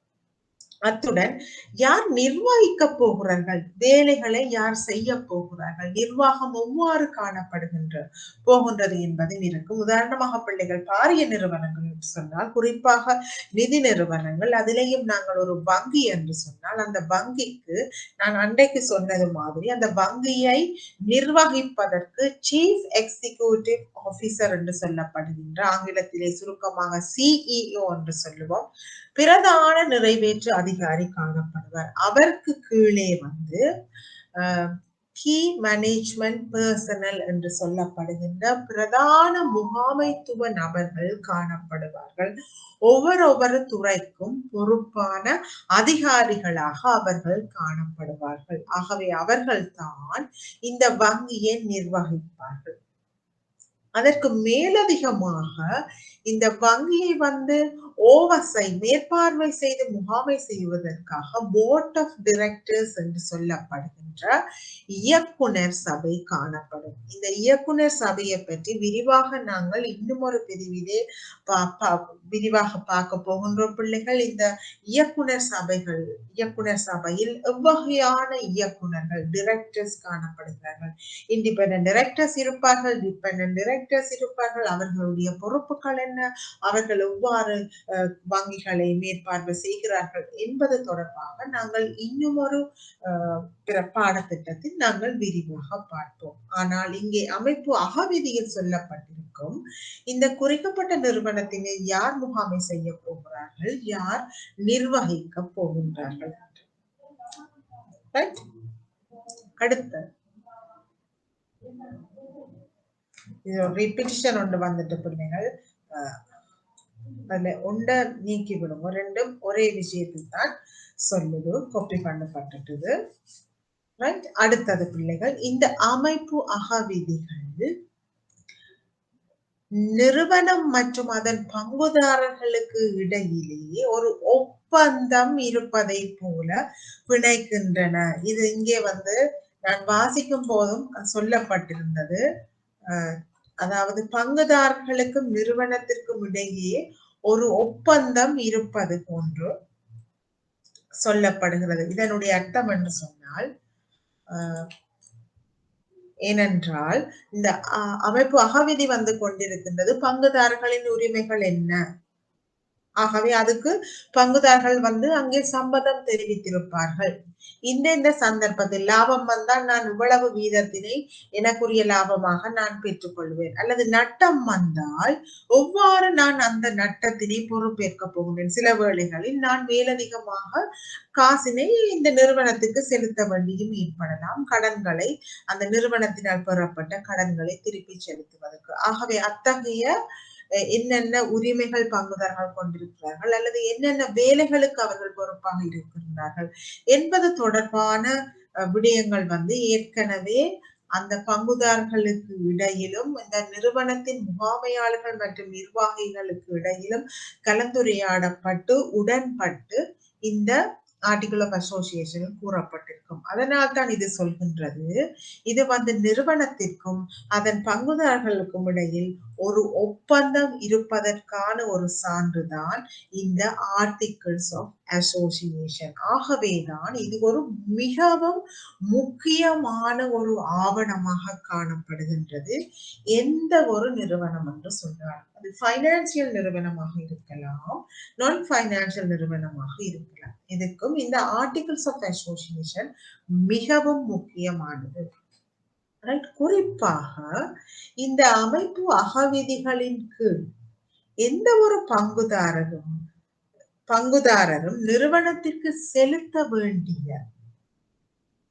அனைத்து பணமும் பங்குதாரரிடமிருந்து நிறுவனத்திற்கு செலுத்த வேண்டிய கடனாகவே பார்க்கப்படும். அவர்கள் பங்குதாரர்களாக இருந்தாலும், அதாவது நிறுவனத்துக்கு தேவையான மூலதனத்தினை அல்லது காசினை வழங்கிய பங்குதாரர்களாக இருந்தாலும், இங்கே எங்களுக்கு தெரியும் எப்பவும் நிறுவனம் வேறு உரிமையாளர்கள் வேறு என்று சொல்லித்தான் நாங்கள் பார்க்கின்றோம். ஆகவே இத்தகைய உரிமையாளர்களால் ஏதேனும் பணம் நிறுவனத்திற்கு கொடுக்க வேண்டி இருந்தால், இவர்கள் நிறுவனத்தில் அதே கம்பெனி சில வேளை சாமான்களை கொள்வனவு செய்து கடனுக்கு கொள்வனவு செய்திருப்பார்கள். ஆகவே ஏதாவது ஒரு சந்தர்ப்பத்தில் அவர்களால் நிறுவனத்துக்கு காசு செலுத்த வேண்டி இருந்தால் அது அவர்களினால் நிறுவனத்துக்கு செலுத்த வேண்டிய கடனாகவே கருதப்படும் என்று சொல்லியும் இந்த ஆர்டிகிள் ஆஃப் அசோசியேஷன்ல சொல்லப்பட்டிருக்கின்றது. இறுதியாக பார்ப்போம் பிள்ளைகள், இந்த முதலாவது பாடத்திட்டத்தில் ஒரு மாதிரி அமைப்பக விதியின் உள்ளடக்கங்கள் அல்லது கண்டென்ட்ஸ் ஆஃப் மாடல் ஆர்டிகிள்ஸ் அங்கே சொல்லப்பட்டிருக்கின்றது. பங்குகள், வெளியீடு, அழைப்புகள், விநியோகம், பங்கு பதிவு, பங்கு சான்றிதழ்கள் மற்றும் பங்குகள் பரிமாற்றம். பங்குகள் என்று சொன்னால் எங்களுக்கு தெரியும் பிள்ளைகள், ஷேர்ஸ். நீங்கள் வேற பாடத்திட்டங்களிலும் நீங்கள் இதை பற்றி படித்திருப்பீர்கள், கணக்கியல் படித்திருந்தாலும் நீங்கள் இந்த ஷேர்ஸ் என்பது பற்றி நீங்கள் விரிவாக படித்திருப்பீர்கள். இருந்தாலும் எனக்கு தெரியல உங்களுக்கு சில வேளைகளில் இந்த ஷேர்ஸ் என்றால் என்னென்று தெரியாவிட்டால், நான் ஏற்கனவே சொன்னது மாதிரி ஒரு நிறுவனத்தினை கொண்டு நடாத்துவதற்கு நிதி அல்லது பணம் அவசியம். ஆகவே அந்த பணத்தை நாங்கள் எவ்வாறு திரட்டலாம் என்று சொன்னால், நான் உருவாக்க போறேன்னு சொன்னால் என்னிடம் நிறைய பணம் இருந்தால் நானும் இந்த நண்பி என்று சொன்னால் அவரிடம் நிறைய பணம் இருந்தால் 2 பேருமே கொண்டு வந்து அந்த பணத்தை போட்டும் நாங்கள் உருவாக்கலாம். ஆனால் இங்கே பாரிய நிறுவனங்கள் என்று சொல்லும் போது எங்களுடைய இருவருடைய பணமும் நிச்சயமாக போதாமல் இருக்கும். ஆகவே நாங்கள் என்ன செய்வோம் என்று சொன்னால், இது ஒரு பாரிய நிறுவனமாக பதிவு செய்ய போகின்றோம் என்று சொன்னால் எங்களுக்கு தெரியும் பாரிய அளவில் எங்களுக்கு நிதி தேவை. ஆகவே அந்த நிதிகளை எவ்வாறு திரட்டலாம் என்று சொன்னால், நாங்கள் இலங்கையின் கொழும்பு பங்கு பரிவர்த்தனை நிலையத்தில் எமது நிறுவனத்தினை பட்டியலிடுவதன் மூலம்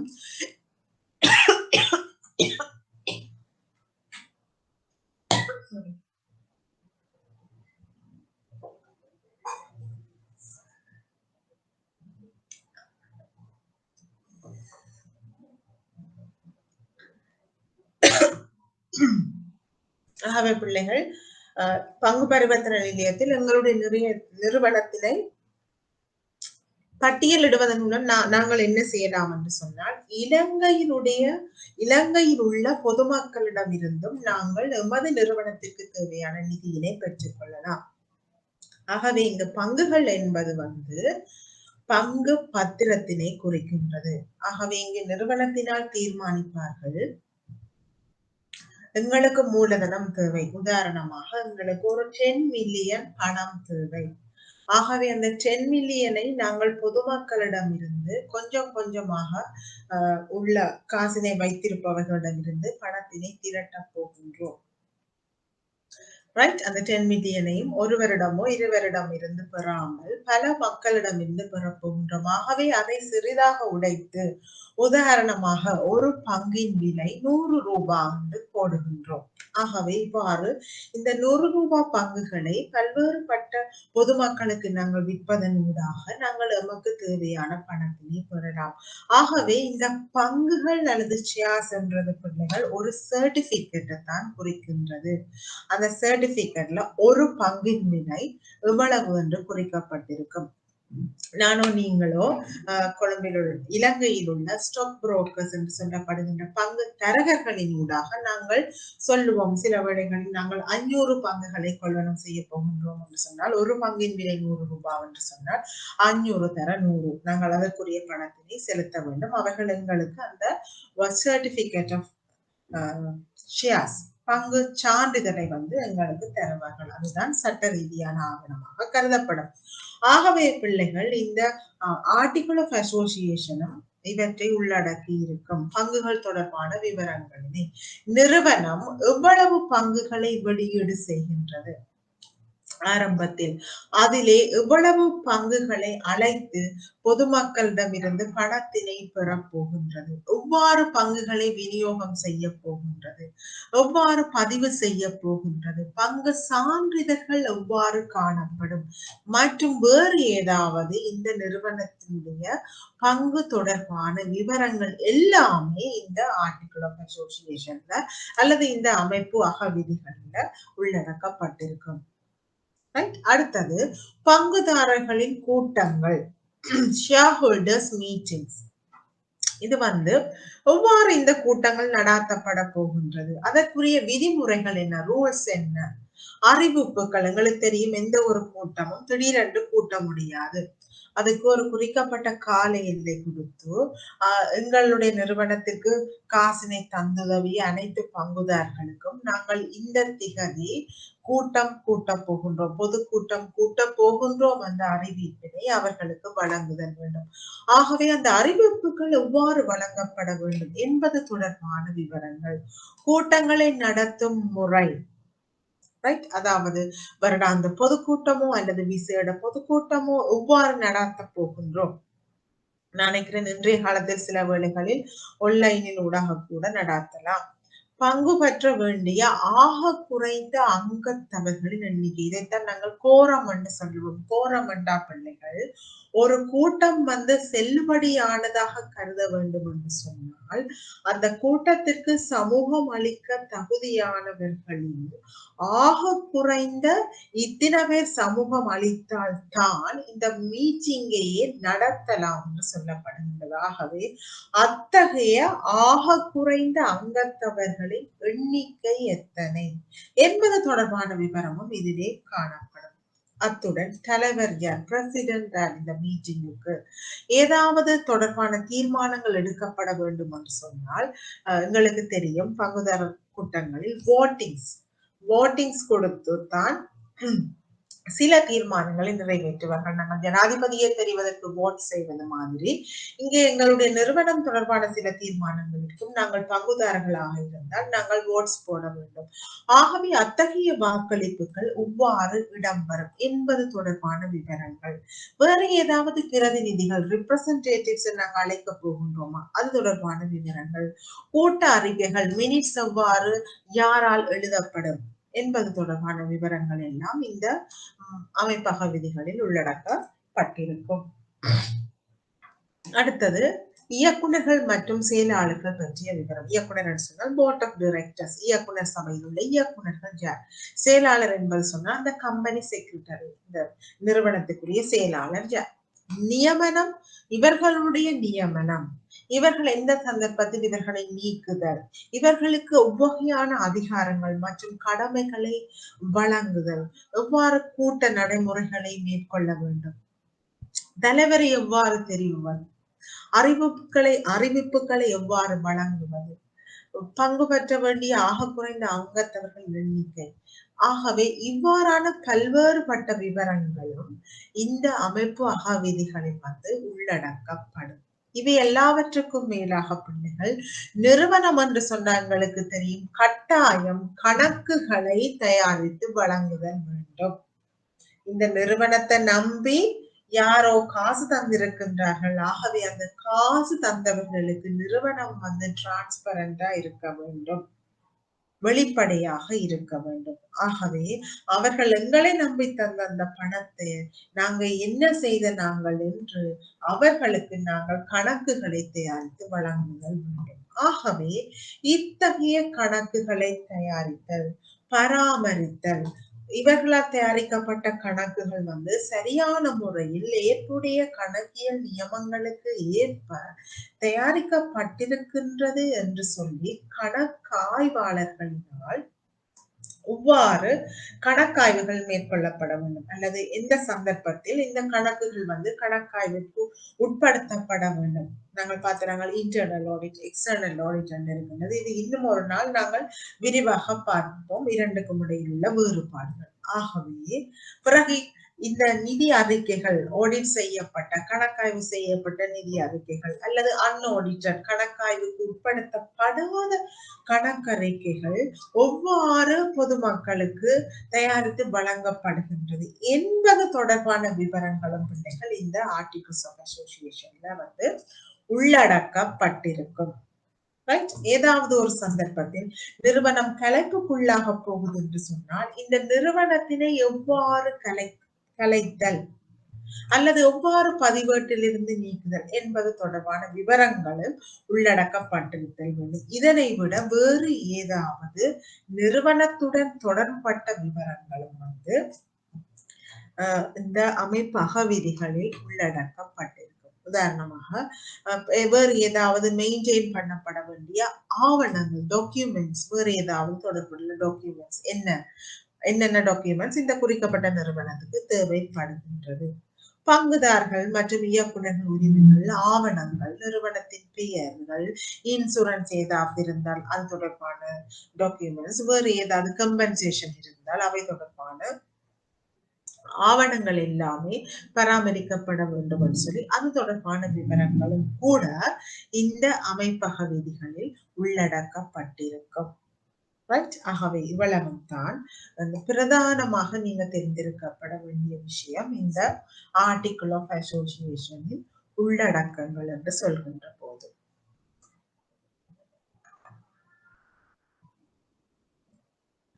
ஆகவே பிள்ளைகள் இவ்வளவும் தான் நாங்கள் பிரதானமாக இந்த கம்பெனிஸினுடைய இன்ட்ரடக்ஷன் அண்ட் இன்கார்பரேஷன் என்பதில் நாங்கள் பார்க்க வேண்டிய விடயங்களாக காணப்படுகின்றது. ஆகவே நாங்கள் நாங்கள் நீதிசார் நிறுவனங்கள் என்று சொன்னால் என்ன, இவர்கள் வந்து பொதுமக்களிடம் இந்த வாய்ப்புகளை ஏற்றுக்கொள்வதற்கு வந்து இவர்களுக்கு அனுமதி அளிக்கப்பட்டிருக்கின்றது. இன்றைய காலத்தில் குறிப்பாக COVID-19 காலப்பகுதியில் எவ்வாறு இந்த நிதிசார் நிறுவனங்கள் எங்களுடைய அன்றாட வாழ்க்கையில் பின்னி பிணைந்திருக்கின்றது என்று சொல்லி நாங்கள் இவர்களுடைய முக்கிய செயற்பாடுகள் என்ன, இந்த நோக்கத்திற்காக இந்த நிதிசார் நிறுவனங்கள் வந்து முகாமை செய்யப்பட வேண்டும் என்று சொல்லி நாங்கள் அதுக்கு பிறகு நாங்கள் இந்த நிறுவனத்தின் ஒருங்கிணைப்பு எவ்வாறு காணப்படுகின்றது, எவ்வாறு ஒரு நிறுவனத்தை உருவாக்கி கொள்வது, எந்த வகையான கம்பெனிகள் காணப்படுகின்றது, கம்பெனி சட்டத்தின் பிரதான தேவைப்பாடுகள் என்னவாக இருக்கின்றது, வெளிநாட்டு நிறுவனம் என்று சொன்னால் என்ன, கடல் கலந்த நிறுவனம் என்று சொன்னால் என்ன, கம்பெனியினை எவ்வாறு கம்பெனி பதிவாளர் அலுவலகத்தில் சென்று நாங்கள் எந்தெந்த ஆவணங்களை வழங்குவதற்காக கம்பெனியினை நாங்கள் பதிவு செய்து கொள்ளலாம், கம்பெனியினை பதிவு செய்வதற்கு கம்பெனி பதிவாளரினால் கம்பெனிக்குரிய பெயரும் கம்பெனிக்குரிய பதிவிலக்கமும் அந்த பதிவுக்குரிய பதிவு சான்றிதழும் வழங்கப்படும் என்று நாங்கள் கம்பெனியினுடைய பெயரை தெரிவு செய்யும் போது என்னென்ன விஷயங்களை கவனத்தில் கொள்ள வேண்டும், என்னென்ன வகையான பெயர்களை ஒரு கம்பெனிக்கு பயன்படுத்த முடியாது என்று சொல்லி நாங்கள் அதற்கு பிறகு நாங்கள் எந்த ஒரு கம்பெனி அல்லது நிறுவனத்தை உருவாக்க வேண்டும் என்று சொன்னாலும் இந்த அமைப்பு அகவிதி என்று சொல்லப்படுகின்ற ஒரு ஆவணத்தினை தயாரிக்க வேண்டும். இந்த ஆவணம் வந்து சில வேளைகளில் கம்பெனி சட்டத்தில் ஃபார்மேட் தந்திருக்கின்றது, அந்த ஃபார்மேட்டை பின்பற்றலாம், இல்லாட்டி அவற்றை உள்ளடக்கிய மேலும் பல விஷயங்களை உள்ளடக்கிய எங்களுக்கண்டே உரிய தனியான ஒரு அமைப்பு அகவிதிகளை கூட கம்பெனிகள் தயாரித்துக் கொள்ளலாம் என்று சொல்லி பார்க்கிறார்கள். ஆகவே இவ்வளவும் தான் பிள்ளைகள் இந்த இன்ட்ரடக்ஷன் அண்ட் இன்கார்பரேஷன் என்ற பாடத்திட்டத்தில் நாங்கள் கவனிக்க வேண்டிய விஷயங்கள்.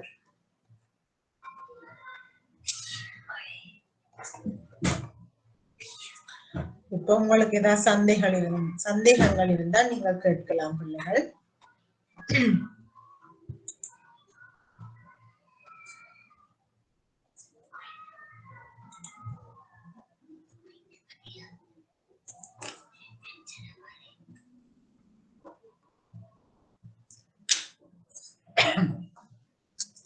அடுத்தது நாங்கள் இன்றைக்கு குயிக்காக இன்னொரு விஷயம், இரண்டு சிறு விஷயங்களை பார்க்க போகின்றோம் பிள்ளைகள். நாங்கள் இந்த இன்கார்பரேஷனை பற்றி பார்த்துட்டோம். அடுத்தது நாங்கள் பார்க்க போகின்றோம் இந்த ஷேர் ஹோல்டர்ஸ் அண்ட் டிரெக்டர்ஸ். நாங்க அடிக்கடி எந்த ஒரு நிறுவனம் என்று சொன்னாலும், இன்க்ளூடிங் ஃபைனான்சியல் இன்ஸ்டிடியூஷன், நிதிசார் நிறுவனத்திற்கும் இதுக்கு மிகவும் பொருத்தமானது இந்த ஷேர் ஹோல்டர்ஸ் என்று சொல்லப்படுகின்ற பங்குதாரர்கள்.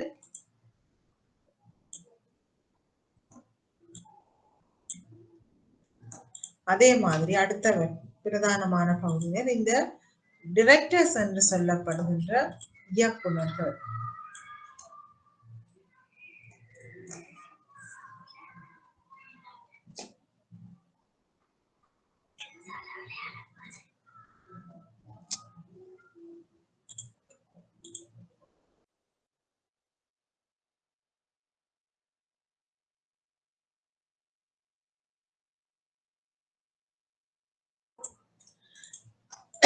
ஆகவே பிள்ளைகள் நாங்கள் பார்க்க போகின்றோம் ஒரு நிறுவனத்தின் பங்குதாரர்கள் என்று சொன்னால் யார்?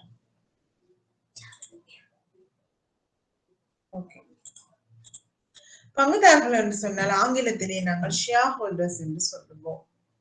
ஆகவே இவர்களை பற்றி ஒரு சிறிய ஒரு அறிமுகத்தை பார்ப்போம். பங்குதாரர்கள் என்று சொன்னால் யார் தெரிந்து வைத்திருக்க வேண்டும் நீங்கள் இந்த பாடத்திட்டத்தின் கீழும். ஆகவே பிள்ளைகள், இந்த பங்குதாரர் என்பவர் யார் என்று சொன்னால், ஒரு நிறுவனத்தினுடைய ஒன்று சைஸ் குறைவாக இருக்கும், உங்களுக்கு தெரியாது.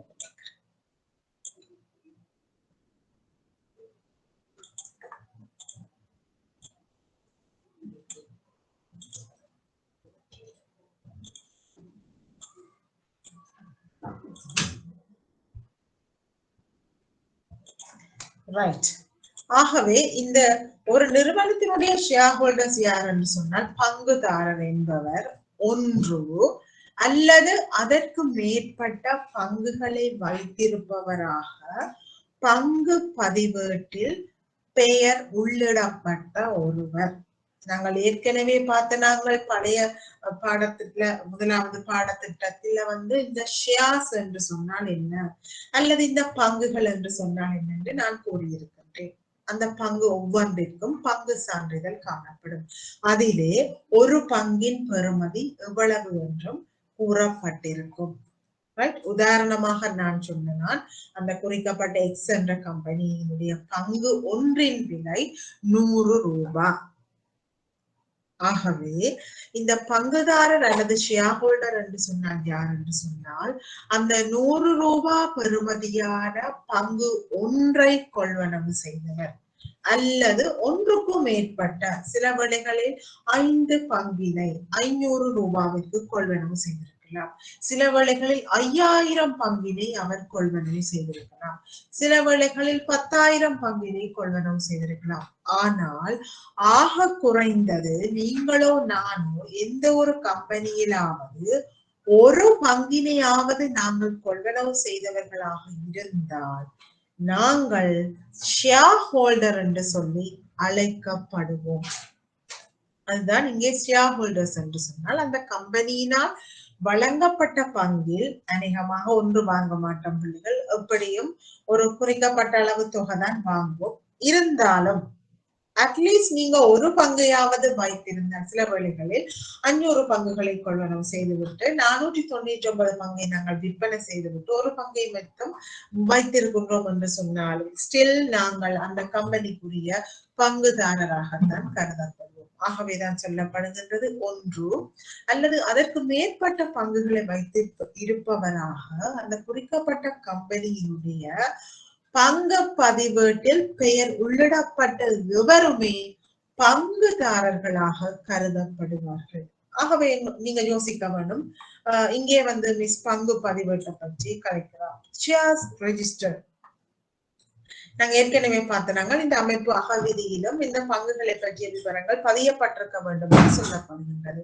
ஆகவே இந்த ஷேர்ஸ் ரெஜிஸ்டர்ல வந்து சொல்லப்பட்டிருக்கும் யார் யார் இந்த குறிக்கப்பட்ட நிறுவனத்தின் பங்குதாரர்கள், அவர்களால் கொள்வனவு செய்யப்பட்ட பங்குகள் எவை, எப்போது அவர்கள் பங்கினை கொள்வனவு செய்தார்கள், இல்லாட்டில் ஏதாவது விற்பனை செய்திருந்தால் எப்போது அவர்கள் விற்பனை செய்திருக்கிறார்கள் என்று சொல்லி அனைத்து பங்குதாரர்களுடைய தகவல்களும் வந்து அங்கே குறிப்பிடப்பட்டிருக்கும். உங்களுக்கு ஒரு சின்ன ஒரு எக்ஸாம்பிள் காட்டலாம் நினைக்கின்றேன்.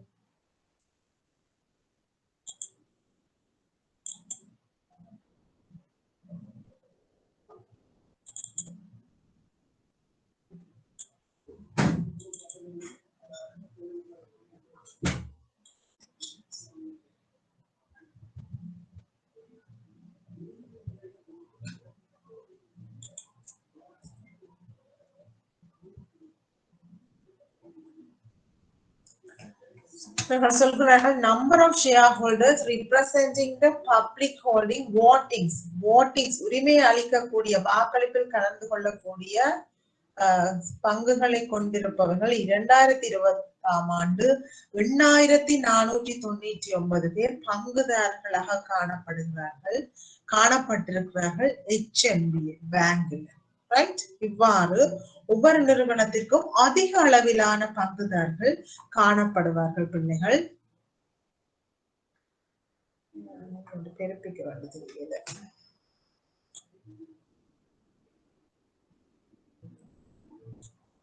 பாருங்க. நம்பர் ஆஃப் ஷேர் ஹோல்டர்ஸ் 8499 பேர். 2019ஆம் ஆண்டு 5369 பேர் காணப்பட்டது. அது 2020ஆம் ஆண்டு இன்னும் பல பேர் பங்குகளை கொள்ளணும் செய்திருக்கிறார்கள். பங்கு பரிமாற்றங்கள் இடம்பெற்றிருக்கின்றது. அது கிட்டத்தட்ட 8500 ஷேர் ஹோல்டர்ஸாக பங்குதாரர்களாக மாறிவிட்டது. அடுத்தது பாருங்க பிள்ளைகள், major shareholders voting of the bank 31 December 2020ஆம் ஆண்டில் உள்ளபடி HNB வங்கியினுடைய பிரதான பங்குதாரர்கள். நாங்கள் இங்கே ஷேர் ஹோல்டர்ஸை பற்றி தான் பார்க்கின்றோம். ஆகிய அத்தகைய பிரதான பங்குதாரர்களாக காணப்படுகிறார்கள். ஊழிய சேமலாப நிதியத்தினர் மொத்த பங்குகளில் வந்து 7.8% பங்குகளை அவர்கள் வைத்திருக்கிறார்கள். இங்கே சொல்லப்பட்டிருக்கின்றது பாருங்க பிள்ளைகள், நம்பர் ஆஃப் ஷேர்ஸ் நாங்கள் ஒன்று அதற்கு அல்லது அதற்கு மேற்பட்ட பங்குகளை வைத்திருப்பவர்கள் பங்குதாரர்களாக கருதப்படுகிறார்கள். இங்கே EPF வந்து இவ்வளவு பங்குகளை வைத்திருக்கின்றது. HNB bank, Sri Lanka insurance corporation எவ்வளவு பங்குகளை வைத்திருக்கின்றது. இது வந்து டாப் நினைக்கிறேன் டாப் 15 டாப் 20 வந்து அவர்கள் உச்ச 20 பங்குதாரர்களை வந்து இங்கே சொல்லி இருக்கின்றார்கள். இந்த நிறுவனத்தில் 2020ஆம் ஆண்டு 8500 பங்குதாரர்கள் இருந்தாலும் அதிலே அதிகளவான பங்குகளை வைத்திருக்கின்ற 20 பங்குதாரர்களின் விவரம் வந்து வழங்கப்பட்டது. இது நல்ல இன்ட்ரெஸ்டிங் பிள்ளைகள். நீங்கள் உங்களுக்கு நேரம் இருக்கின்ற நேரத்தில் நீங்கள் நாங்கள் நிதிசார் நிறுவனங்களை பற்றி படிக்கின்றோம். இந்த வங்கிகளினுடைய அனுவல் ரிப்போர்ட்ஸை நீங்கள் எடுத்து அதை வாசிப்பதன் மூலமாக நீங்கள் இந்த பாடத்துக்கு தேவையான சில மேலதிக அறிவினை நீங்கள் பெற்றுக்கொள்ளலாம். இருந்தாலும் பரீட்சைக்கு நீங்கள் கணக்க பயப்பட தேவையில்லை. நான் இயன்ற அளவு தேவையான விடயங்களை நான் விளங்கப்படுத்துவேன். அத்துடன் நான் அநேகமாக கடந்த கால வினாத்தாள்களையும் நான் கட்டாயம் எல்லா சந்தர்ப்பத்திலையும் நான் இறுதியில 1 நாளோ 2 நாளோ பேப்பர் மீளாய்வு செய்கிறேன். நான் அதை விட சில வேளைகளில் அந்தந்த பாடத்திட்டத்தின் கீழையும் நான் 1-2 கடந்த கால வினாத்தாட்களை வந்து நான் கவர் பண்றேன். கட்டாயம் நான் பிள்ளைகள் பாடத்திட்ட முடிவில வந்து நான் சமரி ரிவிஷன் ஒன்று செய்வேன். அதுக்கு பிறகு நான் கொஞ்சம் ஒரு சில கடந்த கால வினாத்தாட்களையும் வந்து நான் மீளாய்வு செய்வேன். அதை விட நீங்கள் என்னுடைய 4ஆம் வகுப்பில் இருந்தாலே நீங்கள் சாதாரணமாக நீங்கள் இந்த பாடத்தை பாஸ் பண்ணலாம். இருந்தாலும் அதிதிறமையா சித்தியுடன் நீங்கள் பெற வேண்டும் என்று சொன்னால் நீங்கள் மேலதிக சில அறிவினை நீங்கள் பெறலாம்.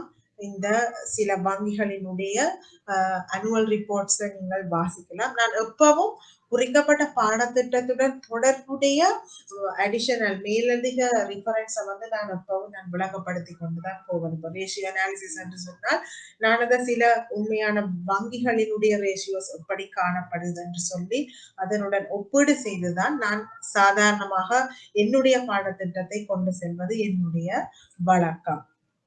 ரைட். ஆகவே பிள்ளைகள், ஒன்று அல்லது அதற்கு மேற்பட்ட பங்குகளை வைத்திருப்பவர்கள் வந்து பங்கு பதிவேட்டில் பெயர் உள்ளிடப்பட்ட ஒருவர் பங்குதாரராக கருதப்படுவர். இருந்தாலும்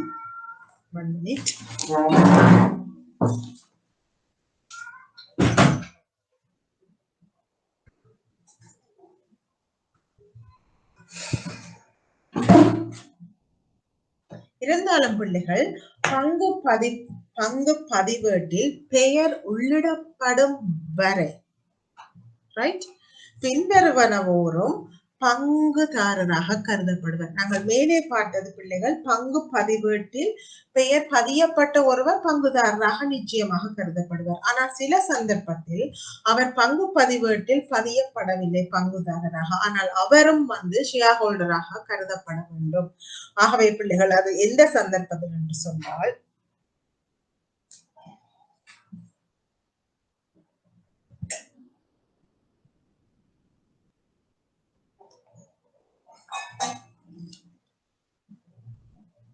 ஒரு நிறுவனத்தினை பதிவு செய்வதற்கான விண்ணப்பத்தினை வழங்குகின்ற வேளையில் ஒரு நிறுவனத்தின் பங்குதாரராக பெயரிடப்பட்டவர். நாங்கள் ஆரம்பத்திலே நிறுவனத்தை உருவாக்க போயினோம், அதற்குரிய பதிவினை கம்பெனி பதிவாளருக்கு பதிவு செய்ய போயினோம். ஆகவே இன்னும் பங்கு பதிவேட்டினை தயாரிக்கவில்லை. ஆகவே அந்த சந்தர்ப்பத்தில் அந்த விண்ணப்பத்தினை வழங்குகின்ற போது பங்குதாரராக யார் யார் பெயரை குறிப்பிடினமோ அவர்களும் பங்கு பதிவாளராக கருதப்படுவார்கள். பங்குதாரராக கருதப்படுவார்கள்.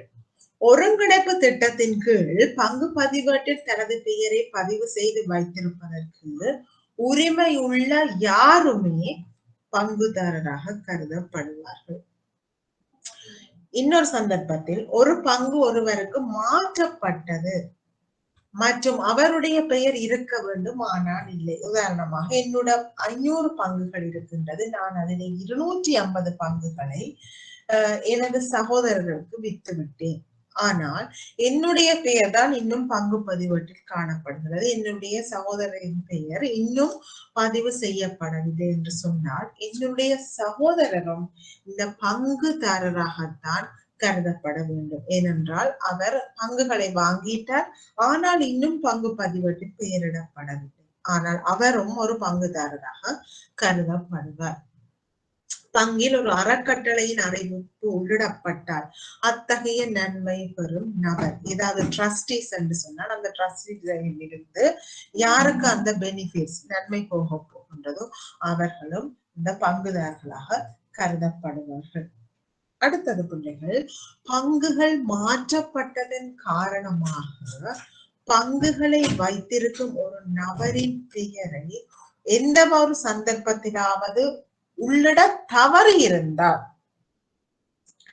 என்னுடைய பங்குகளை யாருக்காவது மாற்றியாச்சு அல்லது ஒருவருடைய பங்குகளை யாருக்காவது மாற்றியாச்சு, ஆனால் பிழையாக இந்த நிறுவனம் வந்து அவரை உள்ளடக்கவில்லை பங்கு பதிவேட்டில் சொன்னால் அவரும் பங்குதாரர் தான். கட்டாயமாக அந்த திருத்தத்தை செய்து அவரையும் பங்குதாரராக பங்கு பதிவேட்டில் பெயரை உள்ளடக்கப்படுதல் வேண்டுமாகவே இவர்கள் தான் பிள்ளைகள் பங்குதாரராக கருதப்படுவார்கள். அடுத்தது ஒரு பங்குதாரரின் பொறுப்புகள், liabilities of a shareholder. பங்குதாரர் சொன்னா அவருக்கு சில பொறுப்புகள் காணப்படும். அவை என்னென்று சொன்னால், கம்பெனியின் அமைப்பக விதிகளில், நாங்கள் ஏற்கனவே சொன்னாங்க கம்பெனி அமைப்பு விதிகள்ல வந்து இந்த ஷேர் ஹோல்டிங்ஸை பற்றிய விவரங்கள் உள்ளடக்கப்பட்டிருக்கும். ஆகவே கம்பெனியின் அமைப்பக விதிகளில் அல்லது கம்பெனி சட்டத்தின் கீழ் வெளிப்படையாக வழங்கப்பட்ட எந்த ஒரு பொறுப்புக்கும் பொறுப்பு வரையறுக்கப்பட்டுள்ளது. தெளிவாக அங்கே கூறப்பட்டிருக்கும் பங்குதாரரின் பொறுப்புகள் என்ன சொல்லி. இது கம்பெனிகளுக்கு கம்பெனி வேறுபடும். நீங்கள் சில வெப்சைட்ல தேடி பாரும்போது ஏதாவது கம்பெனிகளுடைய ஆர்டிகிள் அசோசியேஷன் சில வழியில பப்ளிஷ் பண்ணி இருப்பார்கள். அப்படின்னு சொன்னால் அதிலே உங்களுக்கு சில வேறுபாடுகளை கண்டுகொள்ளக்கூடியதாக இருக்கும். ஆனாலும் இங்கே தெரிந்து வைத்திருக்கப்பட வேண்டிய விஷயம், கம்பெனியுடைய அமைப்பு விதிகளில் ஷேர் ஹோல்டர்ஸுக்கு என்னென்ன பொறுப்பு இருக்குன்னு சொல்லி அதிலே தெளிவாக கூறப்பட்டிருக்கும். அத்தகைய எல்லா பொறுப்புகளுக்கும் பங்குதாரர்கள் பொறுப்புள்ளவர்களாக காணப்படுவார்கள். ஒரு பங்குதாரராக இருப்பதன் மூலம் மட்டும் எந்த ஒரு செயல் இயல்பு நிலை அல்லது நிறுவனத்தின் கடமைக்கு பொறுப்பல்ல.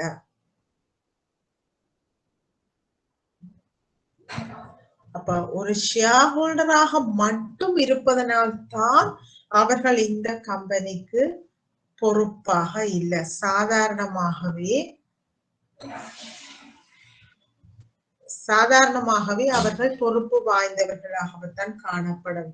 அதாவது நிறுவனத்தினுடைய நன்மதிப்புக்கு எந்தவித களங்கமும் ஏற்படாத வகையில் சாதாரணமாக அனைவருமே செயற்படுதல் வேண்டும். இதனைத்தான் பிள்ளைகள் நாங்கள் எதிக்ஸ் என்று சொல்லுகின்றோம். அதாவது சரியானதை செய்ய வேண்டும் எப்பவும், எந்த சந்தர்ப்பத்திலும். அடுத்தது, எந்த ஒரு சந்தர்ப்பத்திலும் அழைப்புக்கான பொறுப்பினையும் இந்த பங்குதாரர்கள் கொண்டிருக்கின்றார்கள். அதாவது ஒரு பங்கு அதனை வைத்திருப்பவரை அழைப்புகளுக்கு பொறுப்பேற்கும் போது பொறுப்போ தற்போதைய பங்குகளை வைத்திருப்பவருக்கு தற்போது பங்குகளை வைத்திருப்பவரின் பெயரின் பதிவுக்கு முன் பொறுப்பு செயல்படுத்தப்படுமா என்பதையும் கவனத்தில் கொள்ளப்படும்.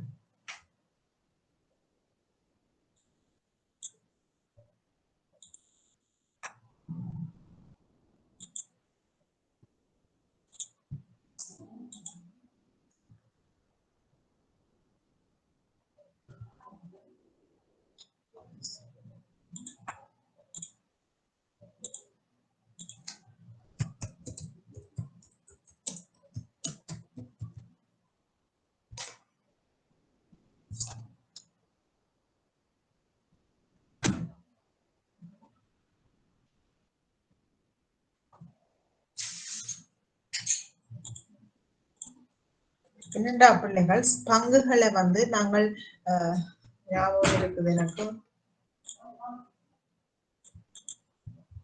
பார்த்த நாங்கள் இந்த அமைப்பு அகவிதிகள்ல சொல்லப்பட்டிருந்தது.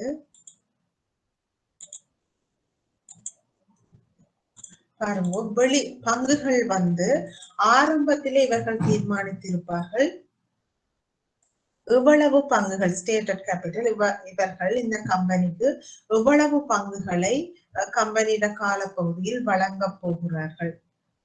ஆனாலும் ஆரம்பத்திலேயே முழு பங்குகளையும் அவர்கள் வழங்க மாட்டார்கள். தேவைப்படுகின்ற போது ஒரு குறிக்கப்பட்ட தொகையிலான அழைப்புகளை விடுத்து குறிக்கப்பட்ட அளவில் மூலதனத்தினை திரட்டுவார்கள் ஒரு தொகையான பங்குகளை வழங்குவதன் மூலம். அதனைத்தான் அழைப்புகள் என்று சொல்லுவோம். ரைட்?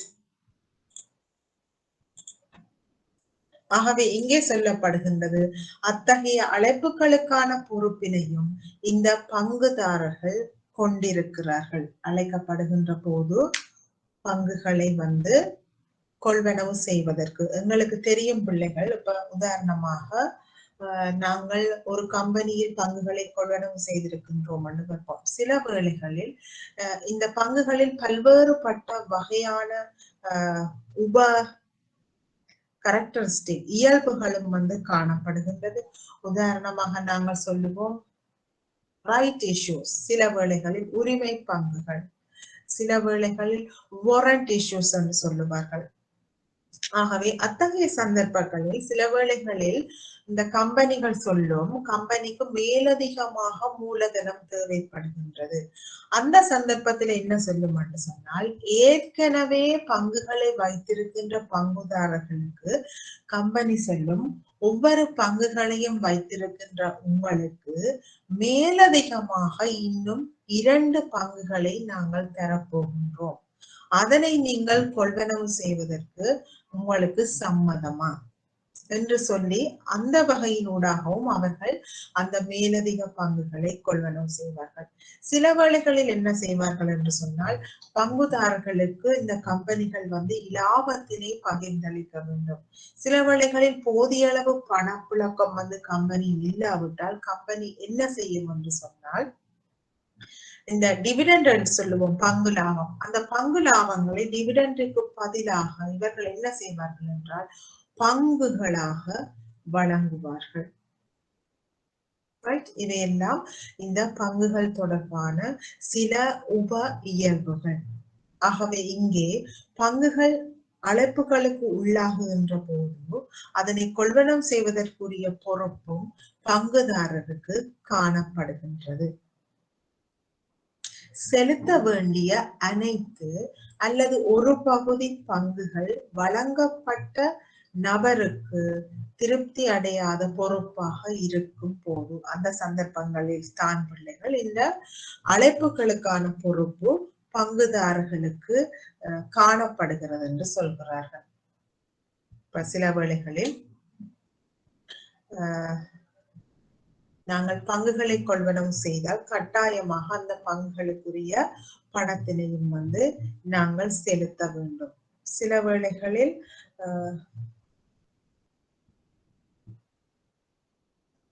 பங்குகளை நாங்கள் விற்பனை செய்யலாம், முற்றாக விற்பனை செய்யலாம், அல்லது குறிக்கப்பட்ட பங்குகளை நாங்கள் எங்களுக்குள்ளேயே வைத்திருக்கலாம். இல்லாவிட்டால் கம்பெனி நான் ஏற்கனவே சொன்ன மாதிரி ஏதாவது மேலதிகமாக எங்களை பங்குகளை கொள்வனவு செய்ய கேட்கின்ற போது நாங்கள் அதற்குரிய சரியான பதில்களை வழங்குதல் வேண்டும்.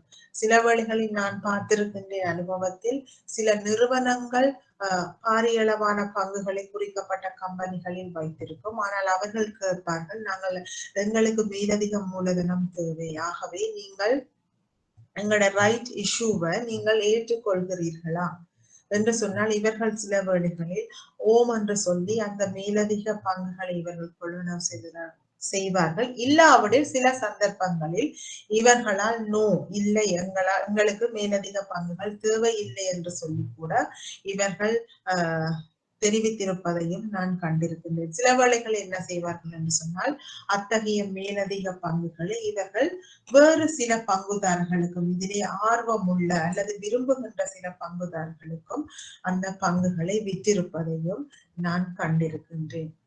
ஆகவே பல்வேறுபட்ட பொறுப்புகளுக்கு பங்குதாரர்கள் பொறுப்பு வாய்ந்தவர்களாக காணப்படுகிறார்கள். அடுத்தது, எத்தகைய சந்தர்ப்பங்களில் இவர்கள் அதிகாரங்களை பயன்படுத்தலாம் என்று சொன்னால், நிறுவன சட்டத்தால் பங்குதாரர்களுக்கு ஒதுக்கப்பட்ட அதிகாரங்களை மட்டும்தான் இவர்கள் பயன்படுத்த முடியும். ஒன்றில் கம்பெனி ஆக்ட், கம்பெனி சட்டத்துல சொல்லி இருக்க வேண்டும் பங்குதாரர்கள் என்று சொன்னால் இவர்களுக்கு என்னென்ன அதிகாரங்கள் இருக்கிறது. இல்லாட்டில் இந்த குறிக்கப்பட்ட கம்பெனியினுடைய அந்த அமைப்பு அகவிதி என்று சொல்லப்படுகின்ற ஆர்டிகிள் ஆஃப் அசோசியேஷன்ல சொல்லப்பட்டிருக்க வேண்டும், என்ன அதிகாரங்களைத்தான் நீங்கள் பயன்படுத்த வேண்டும். ஆகவே அந்த அதிகாரங்களைத்தான் இவர்கள் பயன்படுத்தலாம்.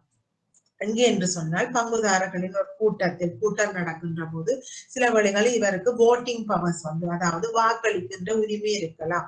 அந்த சந்தர்ப்பத்தில் இவர்கள் தமது வாக்களிக்கும் உரிமையை பயன்படுத்தி எந்த ஒரு தீர்மானத்திற்கு சார்பாக அல்லது எதிராக இவர்கள் வாக்களிப்பார்கள். இது ஒரு உதாரணம்.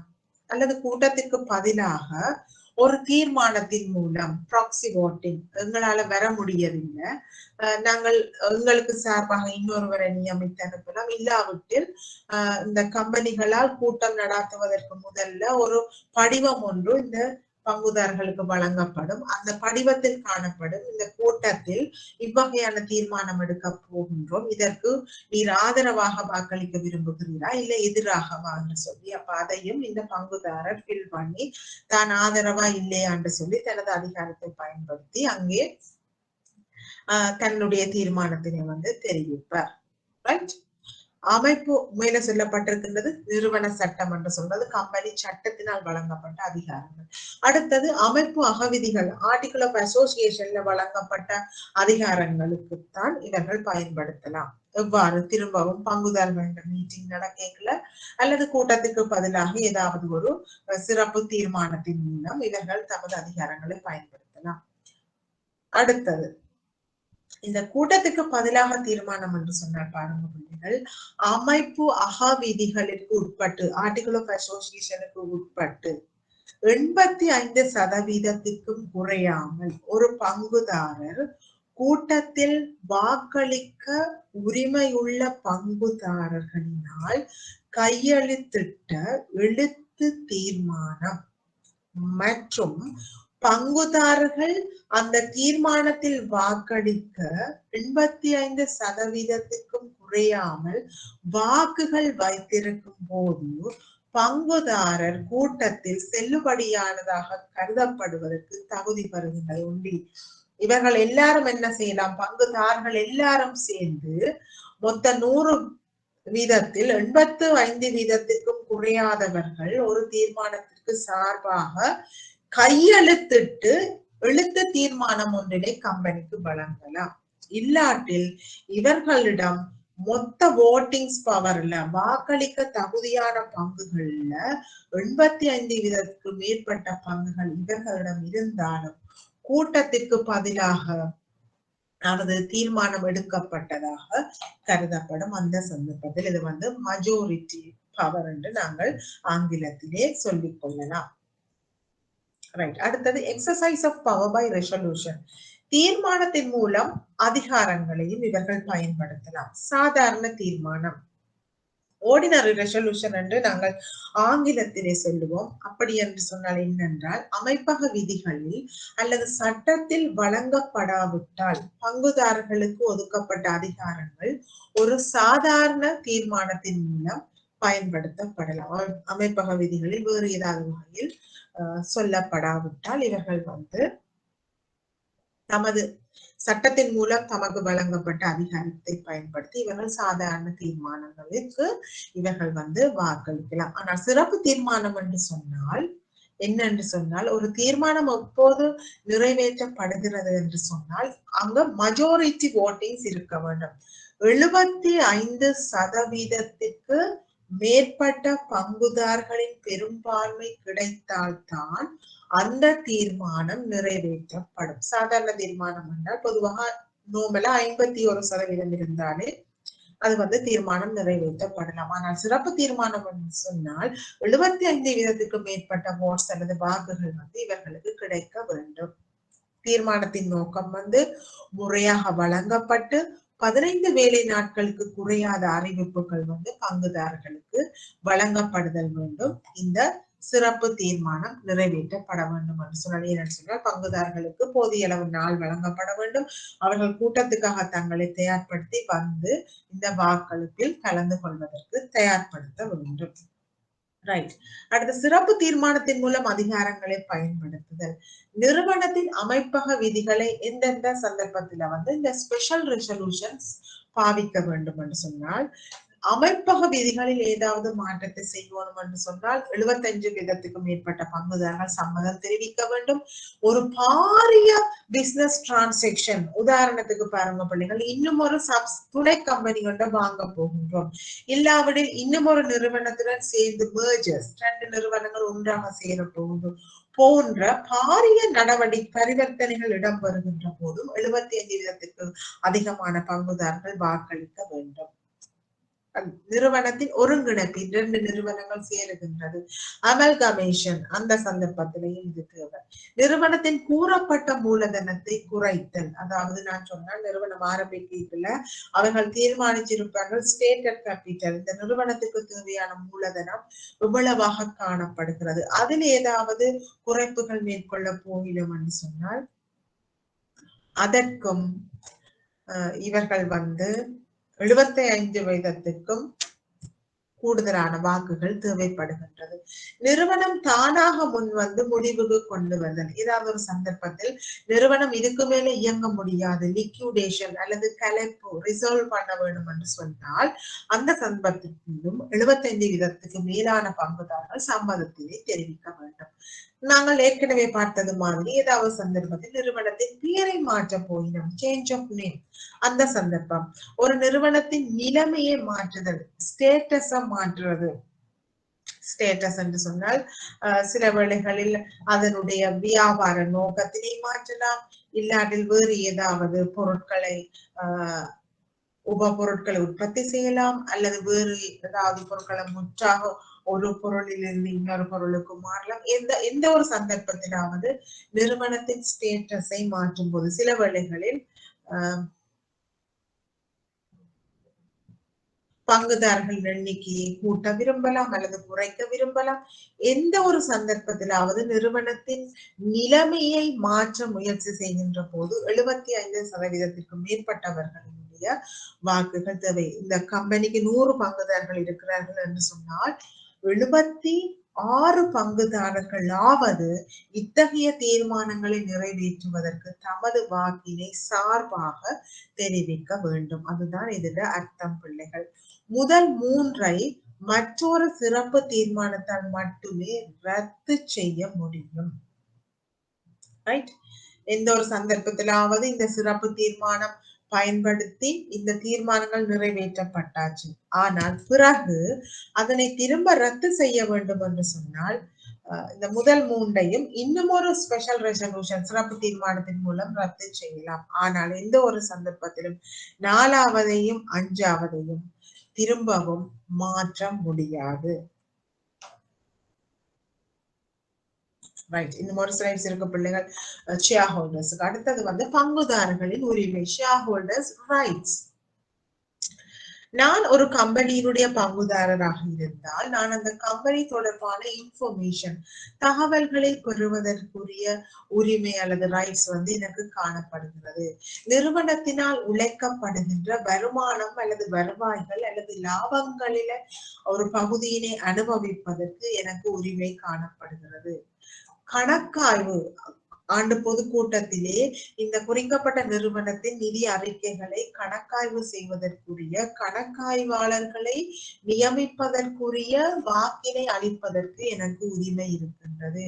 நிறுவனத்தினை நிர்வகிப்பதற்கு தேவையான இயக்குனர் என்று சொல்லப்படுகின்ற டிரெக்டர்ஸை நியமிப்பதற்கு வாக்களிக்கும் உரிமையும் எனக்கு காணப்படுகின்றது. ஏதாவது மெட்டீரியல் டிரான்சாக்சன், பாரிய கொடுக்கல் வாங்கல்கள் செய்கின்ற போது அது தொடர்பான தீர்மானத்துக்கு சார்பாகவோ அல்லது அதற்கு எதிராகவோ வாக்களிப்பதற்குரிய உரிமையும் எனக்கு காணப்படுகின்றது.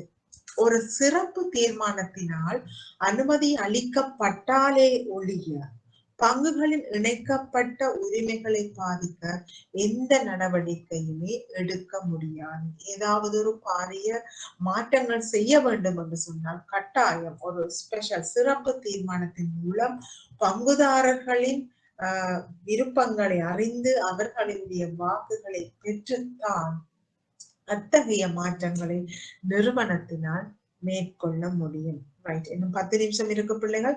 நான் இந்த 10 நிமிஷத்துல இயன்றளவு இயக்குநர்களை கவனியுடன் என்றால் நாங்கள் அடுத்த வகுப்பில் இன்னும் ஒரு புதிய பாடத்திட்டத்தை நாங்கள் பார்க்கக்கூடியதாக இருக்கும். ஆகவே பிள்ளைகள் இயக்குனர் என்று சொன்னால் நாங்கள் நிறுவனத்தின் டாப்ல இருக்க பிள்ளைகள் போர்ட் ஆஃப் டைரக்டர்ஸ் என்று சொல்லப்படுகிறார். திரும்ப திரும்ப நிறைய தரம் வந்து நான் சொல்லி இருக்கின்றேன்.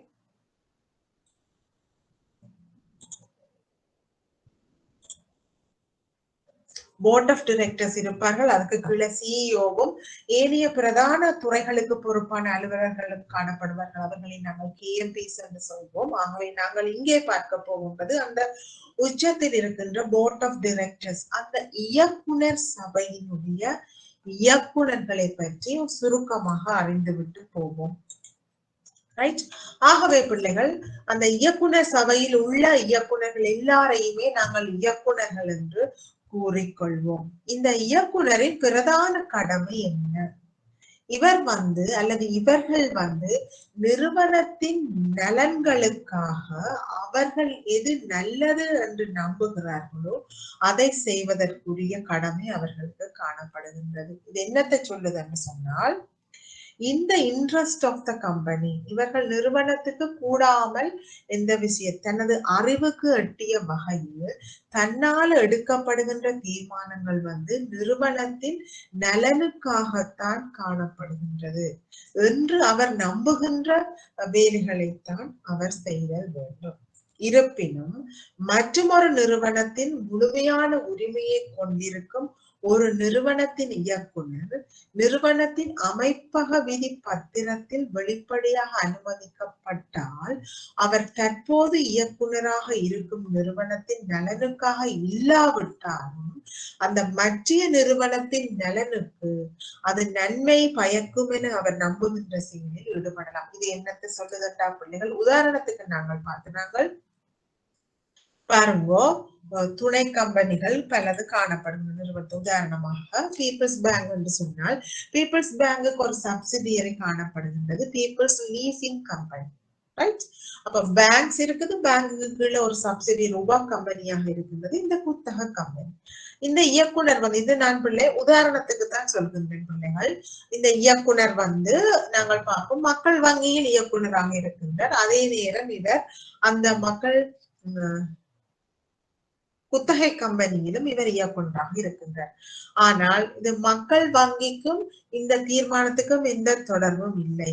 ஆனால் அந்த பீப்புள்ஸ் லீசிங் கம்பெனிக்குரிய லீசிங் கம்பெனிக்கு நன்மை பயக்கும் என்று நம்புகின்ற சில தீர்மானத்தையும் இவர் மேற்கொள்ளலாம் என்பதைத்தான் இதுல சொல்லப்படுகின்றது. பீப்புள்ஸ் பேங்குக்காக இல்லாவிட்டாலும் பீப்புள்ஸ் லீசிங் கம்பெனிக்கு நன்மை பயக்கும் என்று நம்புகின்ற விஷயங்களையும் இவர் செய்யலாம் ஒரு இயக்குனர். அடுத்தது, ஒரு இயக்குனர் சட்டத்தின் அல்லது அமைப்பக விதி பத்திரத்தின் விதிகளை மீறுவதற்கு உடன்படவோ செயற்படவோ கூடாது. எந்த ஒரு சந்தர்ப்பத்திலும் டிரெக்டர்ஸ் வந்து அந்த குறிக்கப்பட்ட நிறுவனத்தின் ஆர்டிகிள் ஆஃப் அசோசியேஷனுக்கு இணங்கத்தான் அவர் செயற்படுதல் வேண்டும். அதற்கு முரண்பாடாக இவர் செயற்படக்கூடாது. பொறுப்பற்ற ரீதியிலோ அல்லது மிகவும் அலட்சியமாகவோ செயற்படக்கூடாது. நான் டிரெக்டர்ஸ் தானே, என்னவாவது அவங்க செய்யறத செய்துட்டு போகட்டும் என்று சொல்லி பொறுப்பற்ற ரீதியில இவர் இருக்க இயலாது. தகுதி வாய்ந்தவர்கள், கல்வி தகமை, அனுபவம் வாய்ந்தவர்களை தான் நிறுவனத்தினுடைய இயக்குனர்களாக போடுகின்றோம். ஆகவே இந்த இயக்குனர்கள் வந்து பொறுப்பு வாய்ந்தவர்களாக, நிறுவனத்திற்கு நன்மையில் அக்கறை கொண்டவர்களாக செயற்படுதல் வேண்டும்.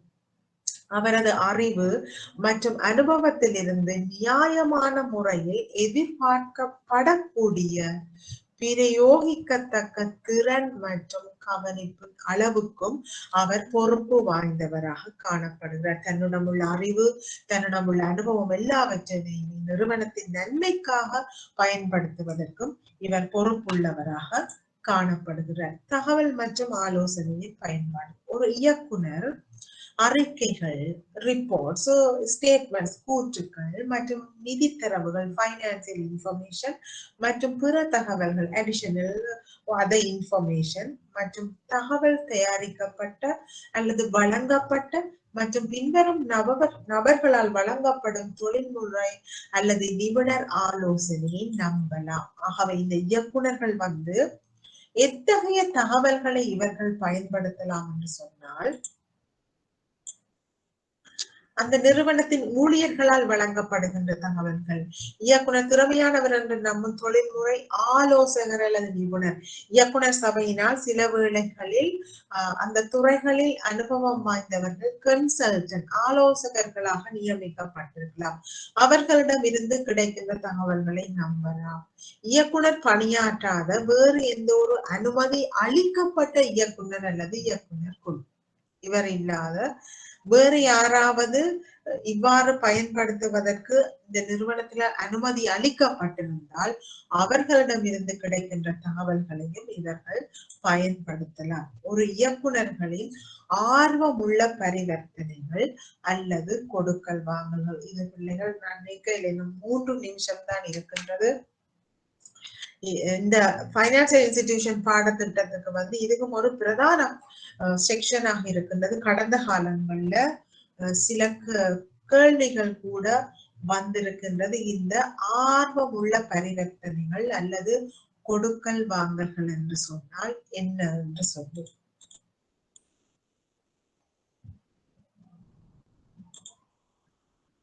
ரைட், நான் இங்க சுருக்கமாக சொல்லிவிட்டு போனேன். இருந்தாலும் அடுத்த வகுப்பில் நான் இத திரும்ப ஒரு நான் ஆய்வு செய்கின்றேன்.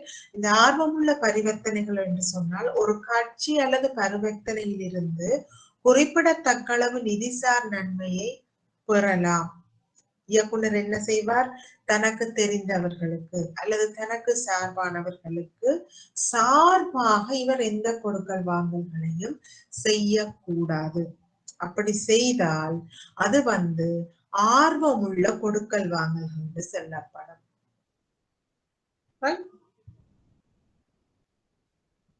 இல்லாட்டில் இந்த கொடுக்கல் வாங்கல்களுக்கு இன்னும் ஒரு தரப்பினரிடமிருந்து குறிக்கப்பட்டளவு நிதிசார் ஆர்வம் காணப்படுகின்ற போது மற்றும் ஒரு கட்சியின் இயக்குனர், அதிகாரி அல்லது அறங்காவலர் அல்லது விரும்பும் அல்லது விரும்பக்கூடிய நபர்கள் பரிவர்த்தனையிலிருந்து குறிக்கப்பட்டுள்ள நிதிசார் நன்மைகளை ஏதாவது இயக்குநர்களுக்கு கிடைக்கும். ஒரு டிரான்சாக்சனுக்கு இவர்கள் அனுமதி வழங்கினால் அதுல இருந்து இவர்களுக்கு கமிஷனோ அல்லது வேறு ஏதாவது நிதிசார் நன்மைகள் இவர்களுக்கு கிடைச்சால் அதுவும் ஆர்வம் உள்ள டிரான்சாக்சனாக கருதப்படும். மற்றும் ஒரு தரப்பினர் பெற்றோர், குழந்தை அல்லது மனைவி அல்லது விரும்பும் நபரின் பரிவர்த்தனையிலிருந்து குறிப்பிடத்தக்க அளவு நிதிசார் நன்மைகளை இவர்கள் பெறுதல்.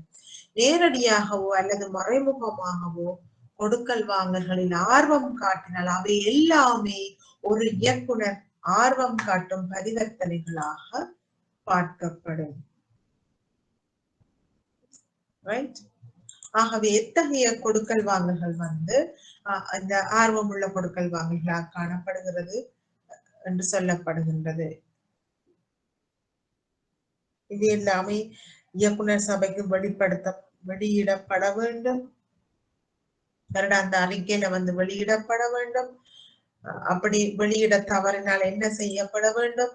நிறுவனத்தில் எவ்வாறு தகவல்களின் பயன்பாடு காணப்படுகின்றது, இயக்குனர்களை நியமிக்கிறது எவ்வாறு காணப்படுகின்றது, எவ்வாறு இயக்குனர்களை நீக்கலாம், வேறு ஏதாவது தேவைப்பாடுகள், சட்ட ரீதியான தேவைப்பாடுகள் ஏதாவது காணப்படுகின்றனவா, மற்றும் இந்த ஸ்டேண்டர்ட் கேபிட்டல் என்று சொன்னால் என்ன, சோல்வென்சி டெஸ்ட் என்றால் என்ன என்று சொல்லி நாங்கள் எதிர்வரும் வகுப்பில் நாங்கள் திரும்ப ஒருக்கா இந்த இயக்குனர்களை பற்றி சுருக்கமாக பார்த்துவிட்டு நாங்கள் அடுத்த பாடத்திட்டத்திற்கு நாங்கள் அடுத்த வகுப்பில் கலந்துரையாடுவோம். அநேகமாக நாங்கள் அடுத்த வகுப்பில் இந்த நிதிசார் நிறுவனங்களினுடைய எப்படி அவர்களுக்கு வந்து லைசன்ஸ் உரிமம் வழங்கப்படுகிறது என்பதை பற்றி நாங்கள் அடுத்த வகுப்பிலே வந்து நாங்கள் விரிவாக அலசி ஆராயக்கூடியதாக இருக்கும். இங்கே நிதிசார் நிறுவனங்கள் என்று சொன்னால் வங்கிகள் மற்றும் நிதிசார் கம்பெனிகளை பிரதானமாக கருத்தில் கொள்கின்றோம். ஆகவே இங்கே இலங்கை மத்திய வங்கியும் தொடர்படுகின்றது இந்த நிறுவனங்களுக்கு லைசன்ஸை வழங்குவதற்கு. ஆகவே மத்திய வங்கியின் சட்ட தேவைப்பாடுகள் எவ்வாறு காணப்படுகிறது என்பதுடன் சேர்த்து நாங்கள் எவ்வாறு இந்த வணிக நிறுவனங்களுக்கு உரிமம் வழங்கப்படுகிறது என்று சொல்லி நாங்கள் அடுத்த வகுப்பிலே விரிவாக பார்ப்போம். இன்றைய குறையான இந்த இயக்குனர்களை பற்றியும் சுருக்கமாக பார்த்துவிட்டு எவ்வாறு நிதிசார் நிறுவனங்களுக்கு உரிமம் அளிக்கப்படுகிறது என்று சொல்லி நாங்கள் அடுத்த வகுப்பில் பார்ப்போம் பிள்ளைகள். ரைட், இப்போது உங்களுக்கு கேள்விகள் ஏதாவது இருந்தால் கேட்கலாம் பிள்ளைகள். எனக்கு தெரியல நான் படிப்பிக்கிறேன் உங்களுக்கு விளங்குதோ இல்லையோ.